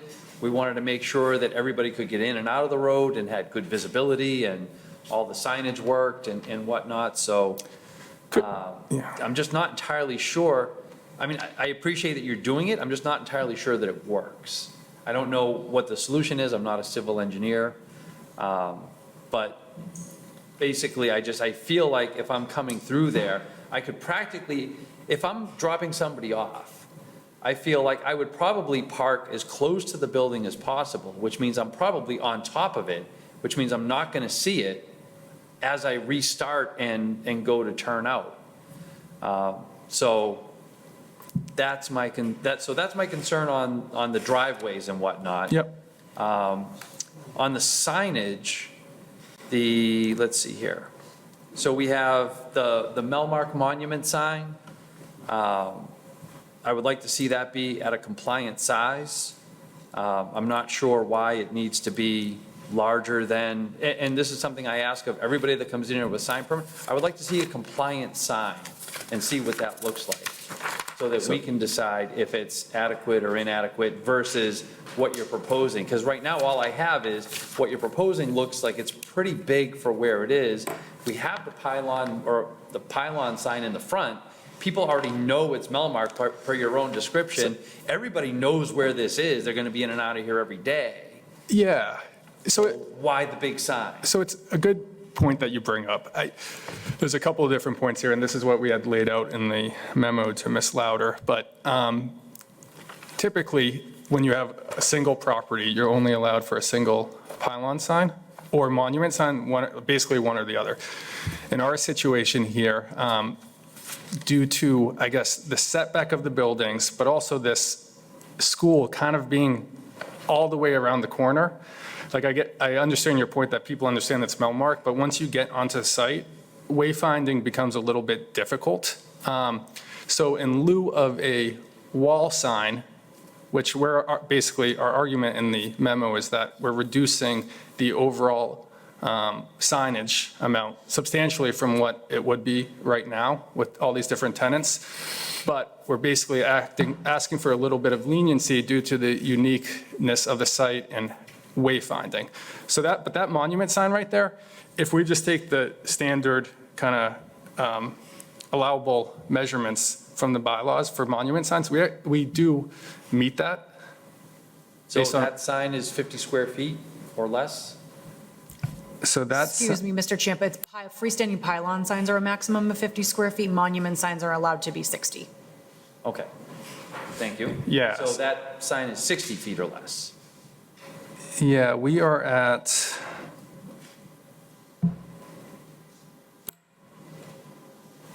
We are under 60. I can get the exact numbers for you there.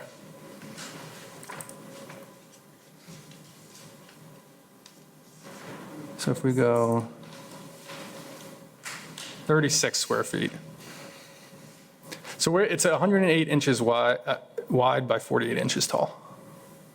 Okay.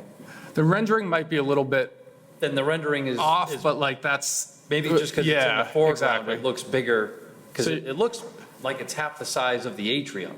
Even this. That could just be yeah. the rendering in the three dimensions. Yeah, exactly. So where there is some nuance in what we're asking for with that wayfinding monument sign, it does meet the bylaws in terms of overall size there.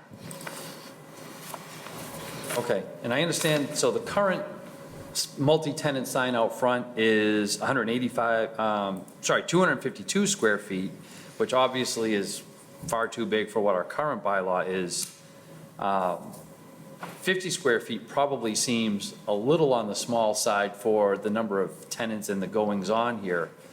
But I do try to get as close to compliance as possible. I mean, is there a smaller version of this sign that would still accomplish its mission? Well, I guess the thing to think about is we show two tenants on there, Enterprise Bank and Melmark. we're going to have the coffee shop, and then you have Tessie's, you have White Hen Pantry, so that's 5 tenants right there. And that's kind of when we were talking about reducing the height. We basically looked at, well, hey, if we're reducing the number of tenants, we're reducing it to 5, we bring that down almost proportionally. That's what we got there. So like, it is above the allowable for new, but we were really just approaching it from, I guess it's not grandfathered in. I think there might have even been a variance back in the day, but. If I may, you've got about 50, almost, yeah, you have about 50 to, you have basically a big chunk of square footage at the bottom. I mean, you have the whole height of a person there, so that's, so you have quite a bit of just unused space down there. And I understand you need some visibility, right? You don't want your signs to be, down on the ground, but. Yeah, no, it's all good points, and I think one of the things we were dealing with a little bit too is this is shared now between 2 different property owners. So you have the property owner on the left and then Melmark on the right. They have a certain pylon sign right now that they don't really want to give up on, especially Enterprise as a tenant there. So there's like, I guess, some nuance in what's there right now that they're not necessarily want to give up on. But if we're, from our end, we were trying to basically propose something that's suitable to them.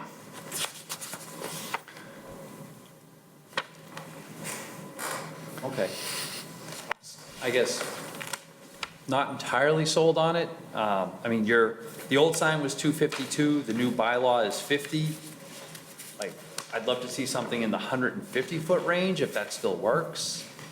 Again, I'd like to see it. I'm not saying you can't say we prefer this one, but this is what you asked for and we can live with it. Or just come back and say, this is what it looks like. We think it's ridiculous. We can't live with it. We really need this other sign. And the reason I ask for this is because, and I think I mentioned this before, sometimes, like I mentioned with the monument sign, sometimes we see it and it's like, yeah, that looks ridiculous. It's way too small for what it is, or it's way too big for what it is, and we'll see that and we're like, nope, you're on the right track. But we appreciate, at least I appreciate, going through that exercise of seeing what a compliant sign would look like. And then, just come in and make the argument as far as, this was the compliant sign, it doesn't do this, this, and this, Enterprise Bank wants this, somebody else wants that. Yeah. And then, you win us over and you walk away with hopefully what you asked for. I only wanted to add one comment, and it's just that if you go to the sign that's proposed, the overall area is taken for the structure itself. So if you were to take just the actual signage area, it comes to about 95 square feet. So just to throw in for consideration. Okay. So, yeah, that's all. So if the signage area is 95 square feet, that means you have 90 square feet of dead space on that sign. Yes, yeah, it's just, I think from, That's what I'm getting at, is half your sign is not actual signage.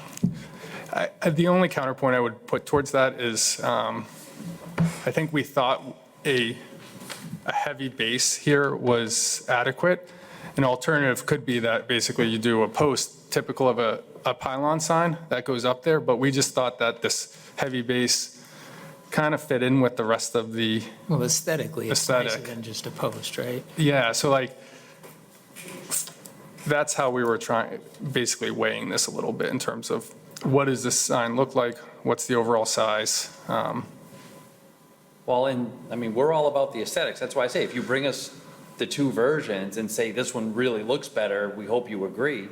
Oftentimes we do. Okay. That's all I have, Mr. Chairman. Thank you. Mr. Lazardi? Thank you, Mr. Chairman. Let's see, so I had some questions about the 12 parking spots off to the right of building, I guess the main building and building 4. Yeah, those ones right there, the one with kind of like the ADA space. Yeah. Seems like that one's kind of out in the middle of nowhere. Which building would you anticipate that handicap spot being for? So it would be for the adult day as well as parents visiting the residential homes, both. Okay, so it would kind of be, potentially, it could go down to the building 5, could go up to some of the homes there. And that space is also located within the EV-ready spaces. And as you know, there's a requirement for potentially ADA. That actually leads me into my next question. Happy to see the EV spaces in there. It does look like you have snow storage areas depicted directly behind that. Is that the case? Is that what I'm seeing on the plan here?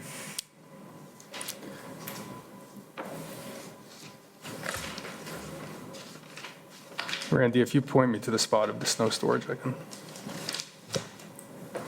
Yes, we do. Okay, so kind of my question, if you have EV chargers there, can you really pile the snow there? What, I mean, the spaces are just designated to be EV-ready. There's no EV posts that are going to be Okay, so there installed. won't Just- be like a charging station there yet? They're just Correct, not- potentially one day you'll run some wires over there? Yeah, potentially. Correct. I mean, there's a good chance there could be. But I don't think it's necessarily going to be all of them at the beginning. Yeah, that's right. There's 9 EV-ready spaces, so the conduits would be put in to make those future EV spaces.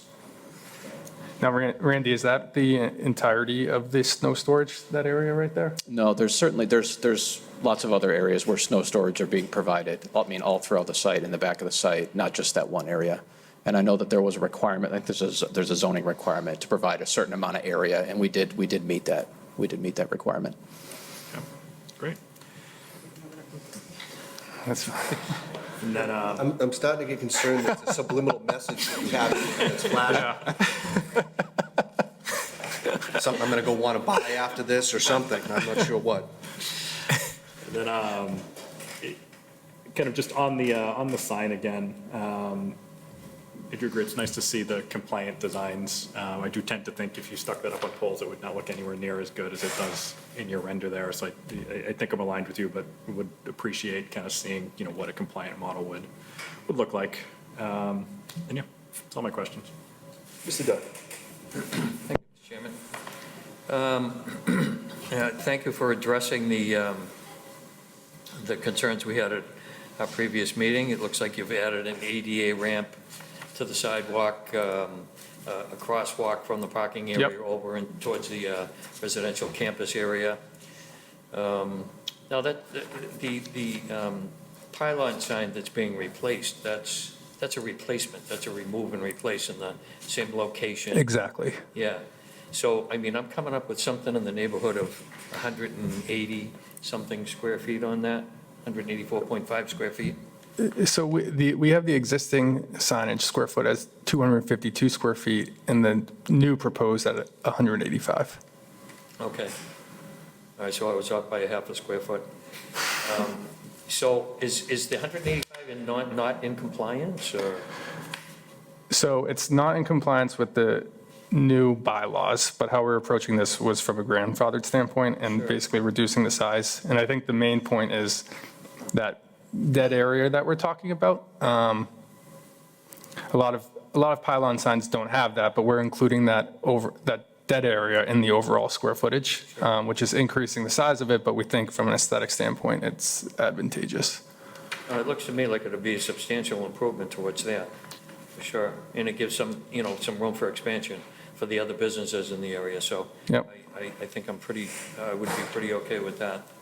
And then the monument sign, my understanding is that all the remaining signing is still under the square footage. generally. Exactly. Yep. It's just kind of in an awkward layout, if you will, with the configuration of the building and the buildings, So Exactly. I'm pretty comfortable with that as well. So just another question or two, maybe. I know that, well, at least I see, it seems like that there's an agreement, that everybody agrees that the Dover Amendment exempts your operation from the 50-foot setback, among other things. So is that kind of etched in stone, or is that something that we're still working out with? Nope, their attorney, Chris Vaccaro, provided a narrative that is sufficient. I just wanted to be sure that it extended to some of the other dimensional requirements that were noted in our bylaw, and I'm satisfied with the explanation. Okay. And I guess there was also some discussion with with Ms. Lauder about if and when, and I hope you never do, but if you ever vacated the premises because of the exemption on the multiple buildings on one lot issue. So that is something that you feel very comfortable about. Absolutely. Language. Yes.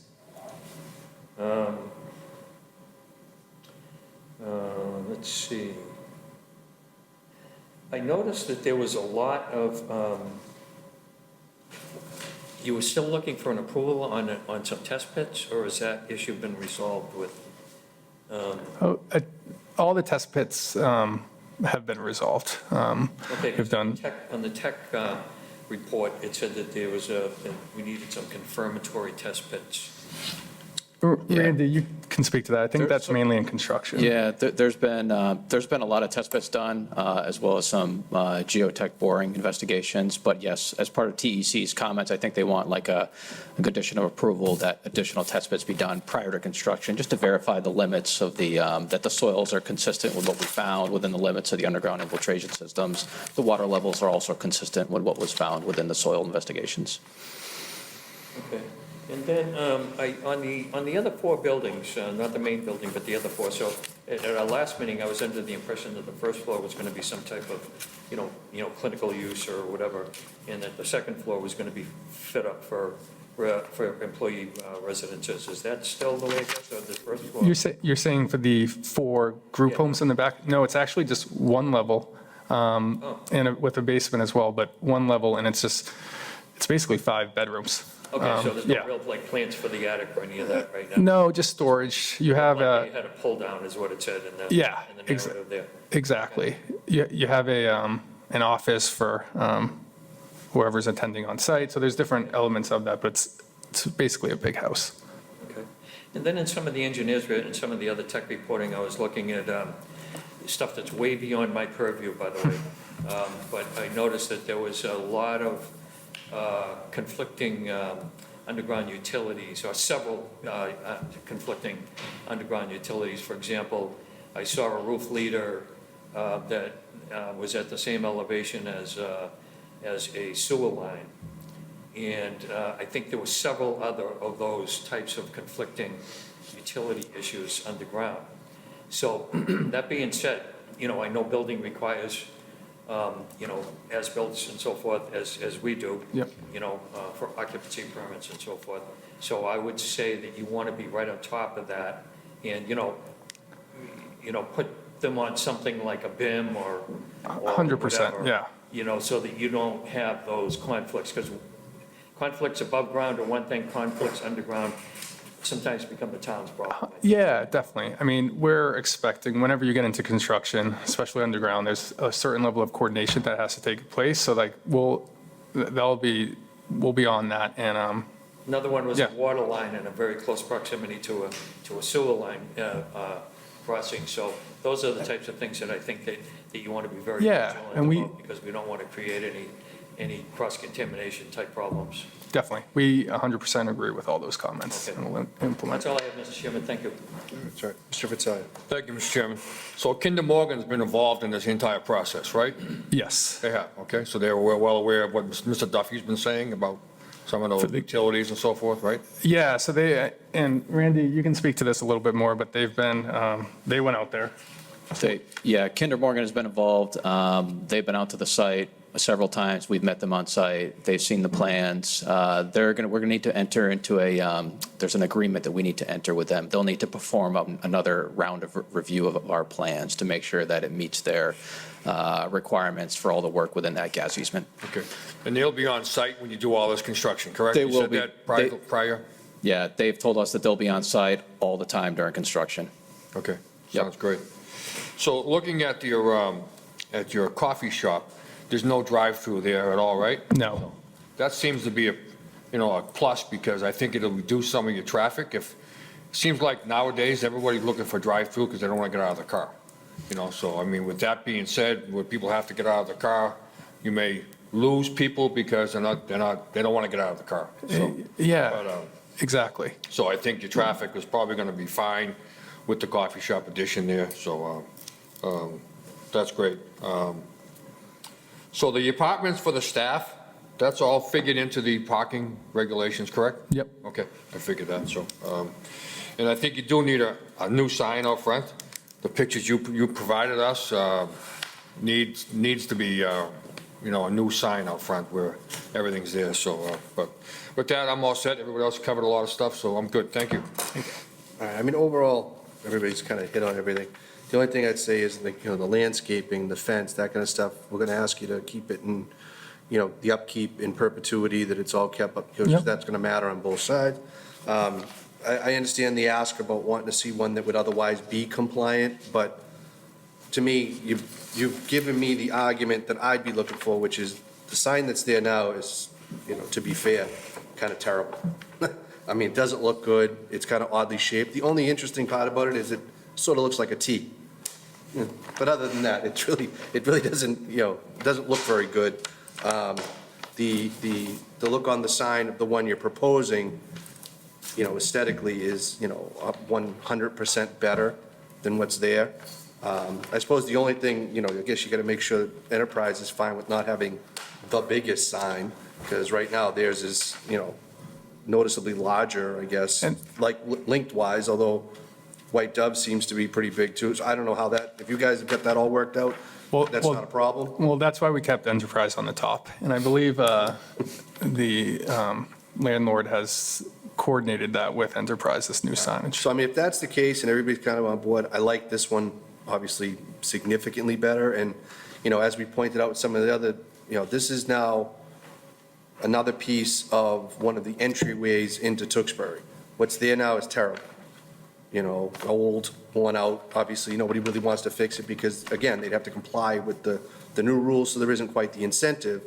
But I think the incentive for us, in being okay with this, is the fact that this is another piece of one of the entries into town, and this is a significant improvement over what people see as they come in, from what they see now. So I would not have a problem with this design, and I kind of like the fact that there's a little something to it.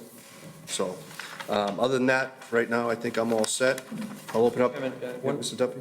I'd just like to expand on the chairman's comment on landscaping.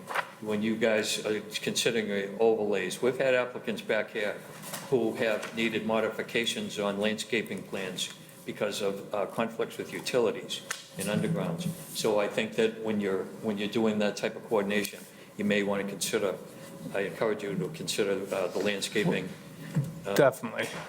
as well as the underground. Yeah, definitely. We'll keep you fully apprised on that. Even with this, like the monument sign, we're treating it almost like as a fence post because of the coordination with Kinder Morgan too. So it's, all these things will be definitely top of mind. Very good, thank you. All right, so with that, I'll open up to the audience. Anyone in the audience with any questions, comments, or concerns? Going once, twice. All right, I'll bring it back to the board. Ms. Sado, where do we stand with outstanding things? So, Mr. Chairman, we received the latest review letter from TEC on Friday, and I have not had a chance to go through it with a fine-tooth comb.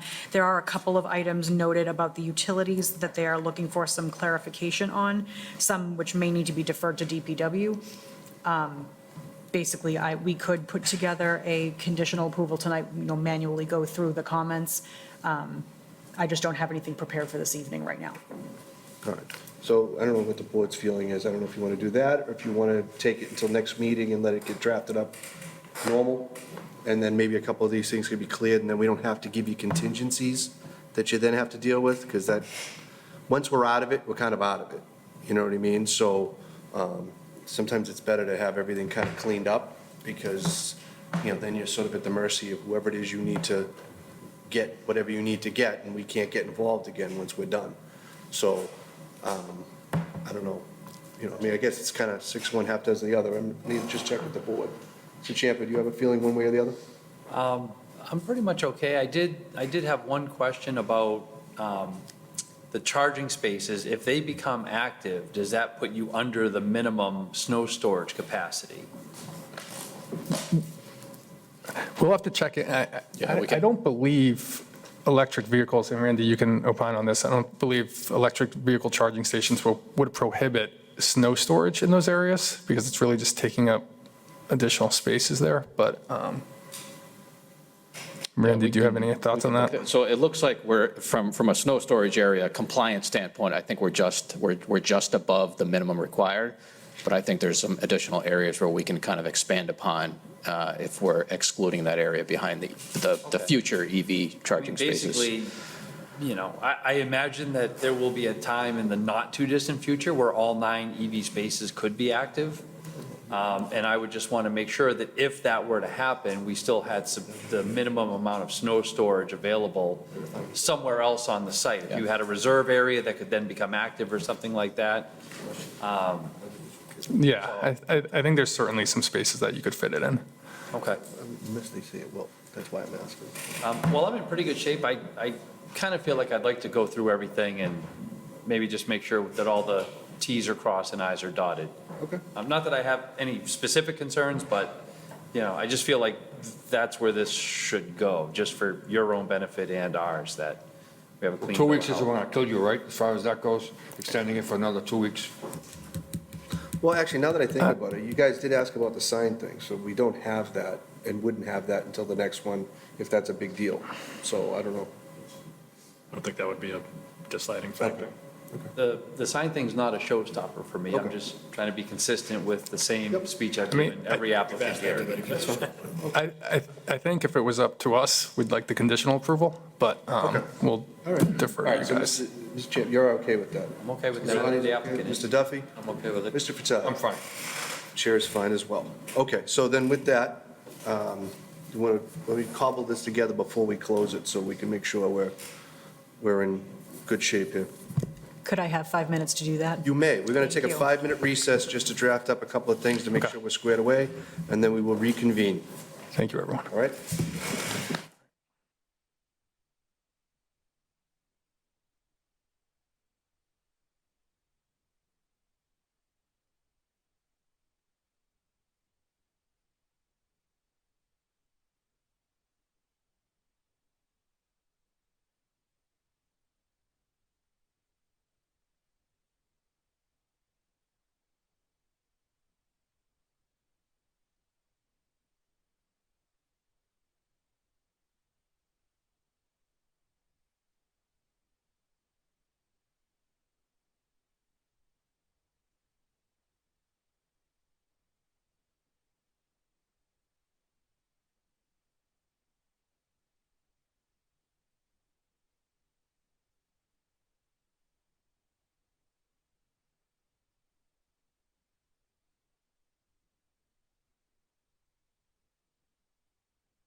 Okay?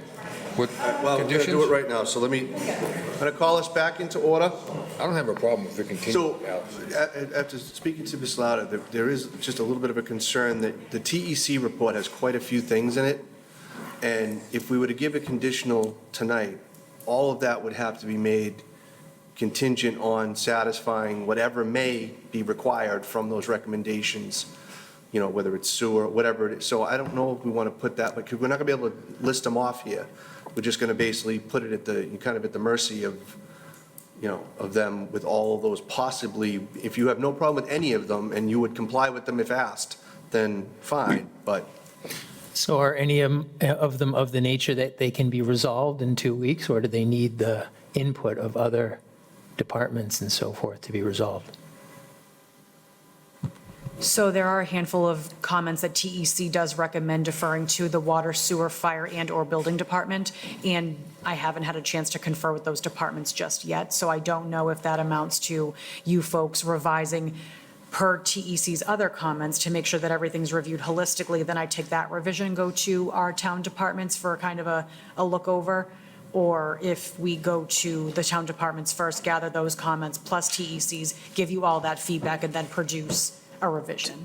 But then that would also have to be, you know, presumed either compliant or reviewed again, probably both. Didn't the town departments already have a chance to comment, or? The town departments only had a chance to comment during the interdepartmental, during the concept level. They have I not see. seen it since. That's why we Okay. have the peer reviewer. Okay. But there's like a handful of, you know, Yeah, utility comments that TEC can't necessarily speak intelligently to. I mean, I think from our perspective, those utility conversations are going to happen no matter what. And The- don't they typically occur during the, Yeah, I mean, I think a lot of them would be occurring as we're going through this construction drawing process. The other half of the questions, kind of the semi-incomplete, we've been running through with Bowler, where we agree with all of them. I think the vast majority of them are reconciling differences in details or some of the cross connections we spoke about that are all things we're 100% going to do. So I think from our end, that's not a concern. So, Mr. Chairman, on my end, I would like to see those issues resolved that Alex mentioned, and just continue it for 2 weeks, make sure we have a clean slate, and then move on, my opinion, so. I mean, the other thing too is with 2 weeks, I mean, there is a deadline created by that with the intent or hope that, you know, everybody can talk. We finish up, you lose any deadlines involved. You know what I mean? Then it's sort of, you know, no one's expecting to be back here in 2 weeks. So, I mean, not whether that affects anybody or not, but there is a deadline for trying to resolve things when we know we're coming back here for another meeting. So, you know, there is something to be said for that. So, all right, so if we're not completely okay with moving this forward, I think continue it to the next meeting and then expecting to close it up one way or the other at the next one is our better bet. Okay. If we go that route, would we want to get answers from the departments prior to the next That's the meeting, or hope. was But that I mean, be, if there's a okay? few things sort of lying out there, then maybe we make those things contingent and make render a decision. Whereas this, right now, there's kind of a lot of things potentially that may not actually need to be done. And they may say, oh, 1, 3, and 5, no, we're fine, we don't need to do those. Whereas right now, they're kind of hanging out there. So we may find ourselves with a much reduced list of potential things, if they're not resolved by the next meeting, to just check off and say, okay, take care of these things and Yeah. we're good to go.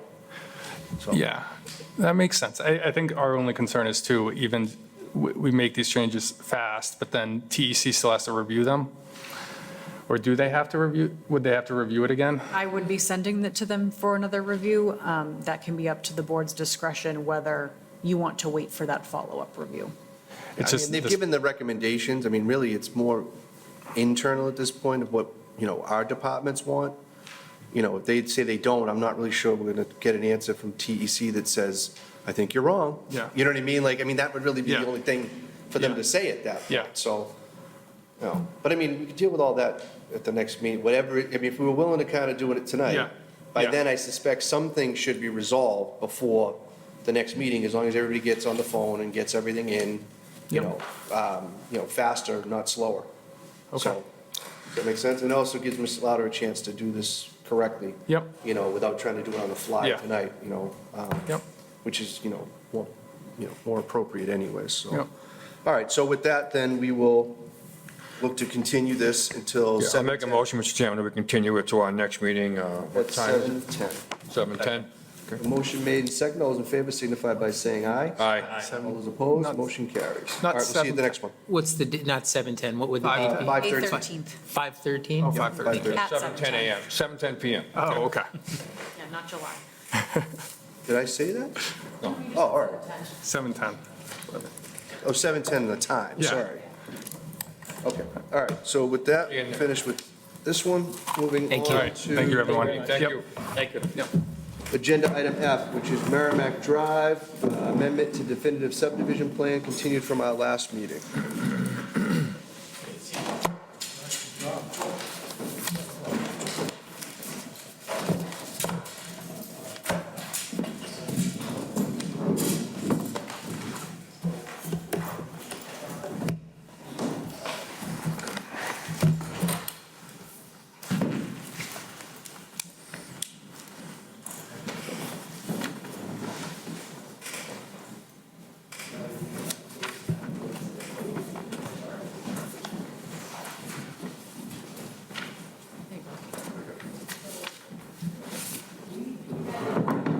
Doesn't look good if the engineer's board's that level. Once you guys are all settled, give your names to the record, the floor is yours.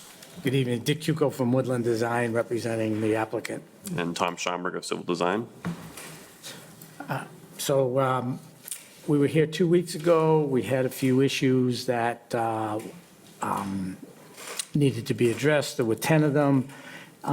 We have responded to those in a letter from Mr. Hall. Basically, the only item that we could probably say are outstanding, because the town engineer was on vacation last week, so he didn't get a chance to put his comments in writing, but item number one was previously approved this definitive subdivision plan for Merrimack Drive, had 13,200 square feet of impervious surface on the roadway, and the revised submission contains 8,200 square feet of impervious surface, so it's a reduction of 5,000 square feet. So to give the actual numbers on that. The other items I've answered, I can go through them if you like. Each individual lot, because of the new MS4 regulations about driveways having drainage come out into a public roadway,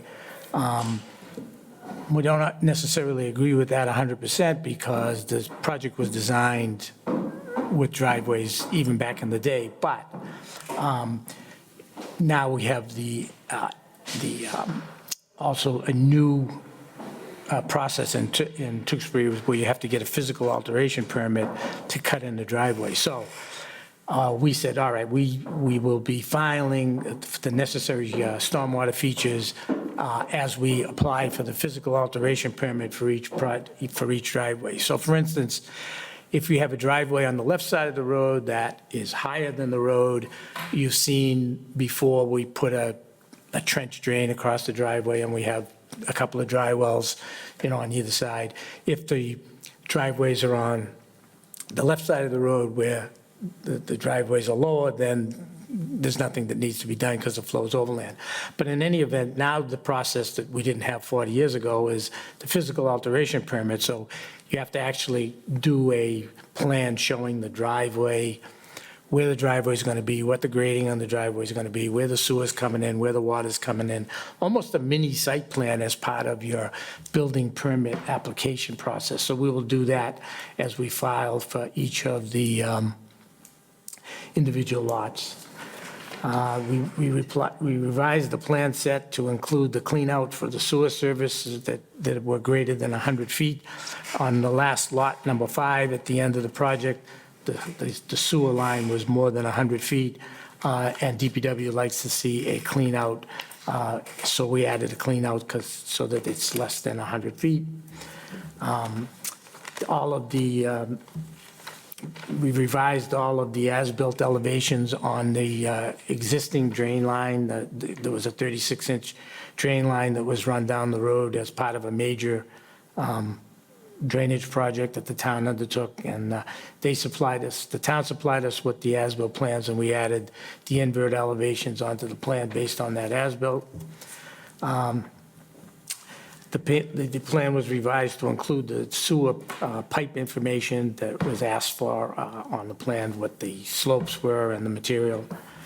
And then we added a note to the plan stating that catch basin 14 shall remain. The existing pipe that was running from catch basin 14 to 15 will be removed, along with the removal of catch basin 15, which no longer was required. And the plan has been revised to include the requested notations that they asked us to put on the plan. And the cul-de-sac was designed in accordance with the town standards. However, the sweep analysis was provided to show that the fire trucks can make a turn on the cul-de-sac. I had to laugh at that one because if it didn't work, then the town standard was wrong. So, but anyways, it worked.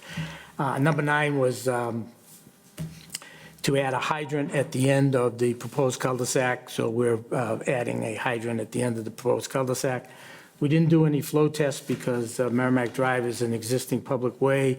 The hydrant that's down at the end of the site is flushed periodically, and they actually use it for some of their training. And 10 is the applicant is aware and accepts all the requirements to apply for all the necessary permits prior to land disturbance. So, and then there's a list of, there's a boilerplate list of items that are always put at the bottom of the DPW letters that mostly refer to building construction, and we said that we, obviously we'll comply with all of those items. So we are still testing the sewer, and we're working with DPW back and forth with that, but that doesn't affect the process for your approval of the amendment to the cul-de-sac at the end of the property. All right. We'll start with Mr. Duffy. That's quite a climb I noticed off of the right side of that road going up there, huh? Yes. So that, I noticed, and not that I'm a sewer guy, I'm not, but, so you're running how many feet of sewer line coming down that? I imagine it's going to follow the driveway, more or less, no? Yes, yeah. But the good thing about the sewer service doesn't, the main sewer coming down the road is at a pretty steep pitch, but when we're coming out of the homes, we come out flatter. It has to be at least 2%. Then we have a chimney that drops down into the lateral, so. And that's all a pump station down there, right? That Yeah, moves that up to- everything, the pump station isn't in yet. That's something that we have to do. Yeah. So everything will flow gravity down to, the pump station is going to be on the left side where the little road is that goes down where the water pump station is. Yeah. Just up about where that gate is now. That's where the sewer pump station is. The force main for the sewer pump station is already in, but the pump station wasn't put in because the water treatment plant has their own force main and pump.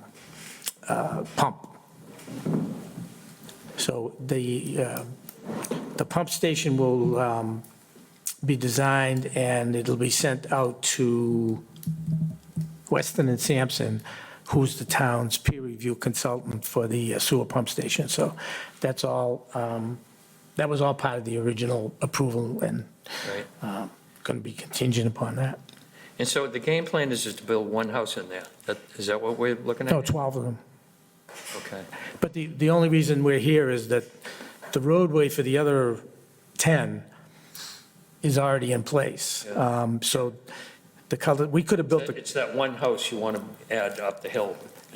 Yeah, instead of having it further down on that paper cul-de-sac, we shortened up the cul-de-sac by a couple of 100 feet. You put a long driveway in. Long driveway and a lot less land disturbance because you saw that hill. So it'll be a lot less movement. And besides the land disturbance permit, because it's one development and there's 12 lots, they'll have to do a SWIP also. Okay, that's all I have, Mr. Chairman. Thank you. Mr. Lazardi. Thank you, Mr. Chairman. Yeah, I don't really have any additional questions here. I'm all set. All right, Mr. Fratelli. I'm all set, Mr. Chairman. Mr. Champ? All set, Mr. Chairman? The chair has nothing to add. So I'll open up the audience. Anyone in the audience with any questions, comments, or concerns on this? Seeing none. Mr. Cuco, you saw the list from Ms. Louder? Yes. 5 items. Any issues? Nope. Okay. All right, so with that, what is the pleasure of the board? I'd like to make a motion to close the public hearing. We have a motion made. Do we have a second?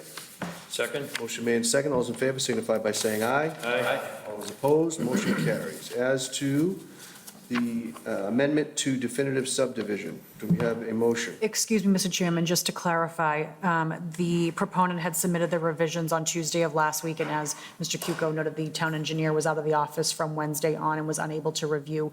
Is this approval going to be conditional upon the resolution of those comments, and I'll just track that Yeah, that's offline? fine. Okay, just checking, just wanted to clarify for Just everyone's add that as a benefit. number 6. Okay, thank you. All right, so with that, do we have a motion? I'd like to make a motion to approve the Merrimack Drive subdivision amendment with the conditions listed 1 through 5, and with the 6th condition that the IDR review comments are satisfied. Does that work? All right, so a motion made, do we have a second? Second. Motion made and second. All those in favor signify by saying aye. Aye. All those opposed, motion carries, unanimous. Thank you, gentlemen, good luck. Thank you very much. Appreciate your help. No problem. All right. That brings us to agenda item G, 20 Glenwood Road, 251 Main Street, site plan review, special permit, land disturbance, I'm sorry, I've skipped the, no, I didn't, we're good, never mind. Land disturbance permit, continued from our 4/8 meeting. Wait for him to flip the plans. And Mr. Chairman, before the proponents begin, the original proposed waivers and conditions that were issued on April 12th, that top part mentioned unresolved comments from TEC. We received confirmation on Friday that those 5 outstanding items were in fact resolved, so there are no outstanding engineering comments at this time with this project. Okay, great. So, You guys give your names. yeah, thank you, record again. Mr. Chairman. Dick Cuco from Woodland Design. And Tom Schomburg of Civil Design Consultants. So the plans hadn't changed from what you saw at the last meeting. We all kind of agreed that it was better to have all the final comments signed off by all the departments. And so we think we're in good position to have you take some action on this. Just as a side note, the applicant has met with Department of Public Works, and they're working out something on how to handle the sidewalk issue, other than what you already see on the plans. We put in all the sidewalk that you had asked us to do for the safety in the front of the property, and we took care of all of that. But I just thought I'd mention that to you. I know it's no longer in your jurisdiction, but I know it was something that we had talked about before, and I just thought I'd, I don't know, do we do it as a general condition that in the event that they do the sidewalk fund instead, that we're okay with that? So because that waiver rests with the DPW, you folks can approve what is in your purview, which would be the other 2 waivers and then the other conditions of approval. And I would just wait to hear from DPW and the applicant whether that's been resolved. What I meant is that if suddenly the sidewalks disappear, we're fine with that, is what I'm saying. Oh, Because yeah. we see them on ours and we're saying we approve. Right, And then right. suddenly they're gone, and maybe that meant we didn't if they went away. Right, yeah. The only thing that I would be waiting on is to see whether the sidewalks are going to be constructed, in which case I would wait to file the site plan approval until I see a plan with the sidewalks on it, or I receive notification from the other parties that the figure has been worked out, and that'll be incorporated as the condition of approval. Okay, that works. because that works under the, not the special permit part, that works under the site plan review part, which you can handle. Thank you. Okay. All right, so then with that, what is the pleasure of the board? I just had one question. I saw one note about a fire hydrant required because of the 150 foot of the driveway. Is that, are you putting in a fire hydrant, or was your comment that you're exempt from that because the Yeah. driveway is not 150? Correct. And just to follow up, I had replied to that in my response letter. There's an existing fire hydrant located across from the proposed driveway location, within 150 feet of the development. Okay, I just wanted to make sure it wasn't an outstanding item. No. So just for 1 second, because I think I was remiss, is there anyone in the audience with any questions or comments or concerns on this? Seeing none. Back to the board. What is the board's pleasure? I'd like to make a motion to close the public hearing. All right, I have a motion made. Do I have a second? Motion made and second. All those in favor signify by saying aye. Aye. All those opposed, motion carries. As to the site plan review special permit, do we have a motion? I'd like to make a motion to approve the 20 Glenwood Road site plan review special permit. Site plan review. That would be with the add of having an agreement with DPW on the sidewalk issue. Yeah, and the conditions and Well, the waivers conditions that listed. are, yeah, that we have Yep. listed here, Yes. 1 through, well, Yes. 3 and then 3, 8. Okay, so that's all included. So we have a motion on the site plan review and special permit. Do we have a second? Second? Motion made second. All those in favor signify by saying aye. Aye. All those opposed, motion carries. Motion on the land disturbance permit, please. I'd like to make a motion to approve the land disturbance permit for 20 Glenwood Road. A motion made. Do I have a second? Second? Motion made and second. All those in favor signify by saying aye. Aye. All those opposed, motion carries unanimous. That takes care of that. All set? Okay, Good great, luck. thank you. Appreciate your help. No problem. All right, that moves us to correspondence. We have correspondence here in the package. Everybody saw. Any questions or comments on that? Seeing none. Go to other business not know at the time of posting of this agenda. Does anybody have any such things? I have some issues, Mr. Chairman, one issue for the most part, and I think it's time that us as a board think about the treehouse situation that's happening down at the site. I know, I would like to see something resolved as far as the traffic review that we were supposed to get the 6 months in, right? That's due next month. Next month? Okay. And I've also been aware of the fact that there's issues with occupancy inside the building. And they're also got notified of a situation where they're towing people because they're parking illegally in the Bay State Physical Therapy lot and the Angelina's parking lot as well. I think there were 25 or so cars towed from the site over the weekend. Some being Tewksbury residents, some being, residents from afar. So I just think it's time that we try to resolve that issue and maybe look into the occupancy that they're having at the facility. Well, the only thing I would say is that both of those things, unless brought to us by either, the fire department or the police department, I'm not really sure on occupancy, because it would need to be confirmed by somebody, actually citing them for that. And I'm not even sure whether or not we would deal with it at that point anyways, but I mean, unless we're getting something from one of our departments saying, they're not in compliance, we want you to deal with the permit, I don't see how we could be. So couldn't we request a building inspector to go in or a fire department to go in due to concerns for public safety? I'm very leery of having those kind of concerns come through us and out to departments that enforce them. It's the same thing as like saying to somebody, if you're having a noise complaint, call us first, then we'll say something to the police. I'm leery of us being involved in something like that, 'cause it's not really our purview. I mean, if somebody has a concern because they're consistently violating and getting cited, and we want to open up the permit because of that, fine, but I don't want complaints coming through us and going out to the departments that enforce them as us being proactive to do that, as opposed to those complaints going where they're supposed to go to begin with. If someone has a concern about their occupancy, they should be calling in to the enforcement, not us, because we're not enforcing. The building department, correct? Depending Or fire? on the issue specific.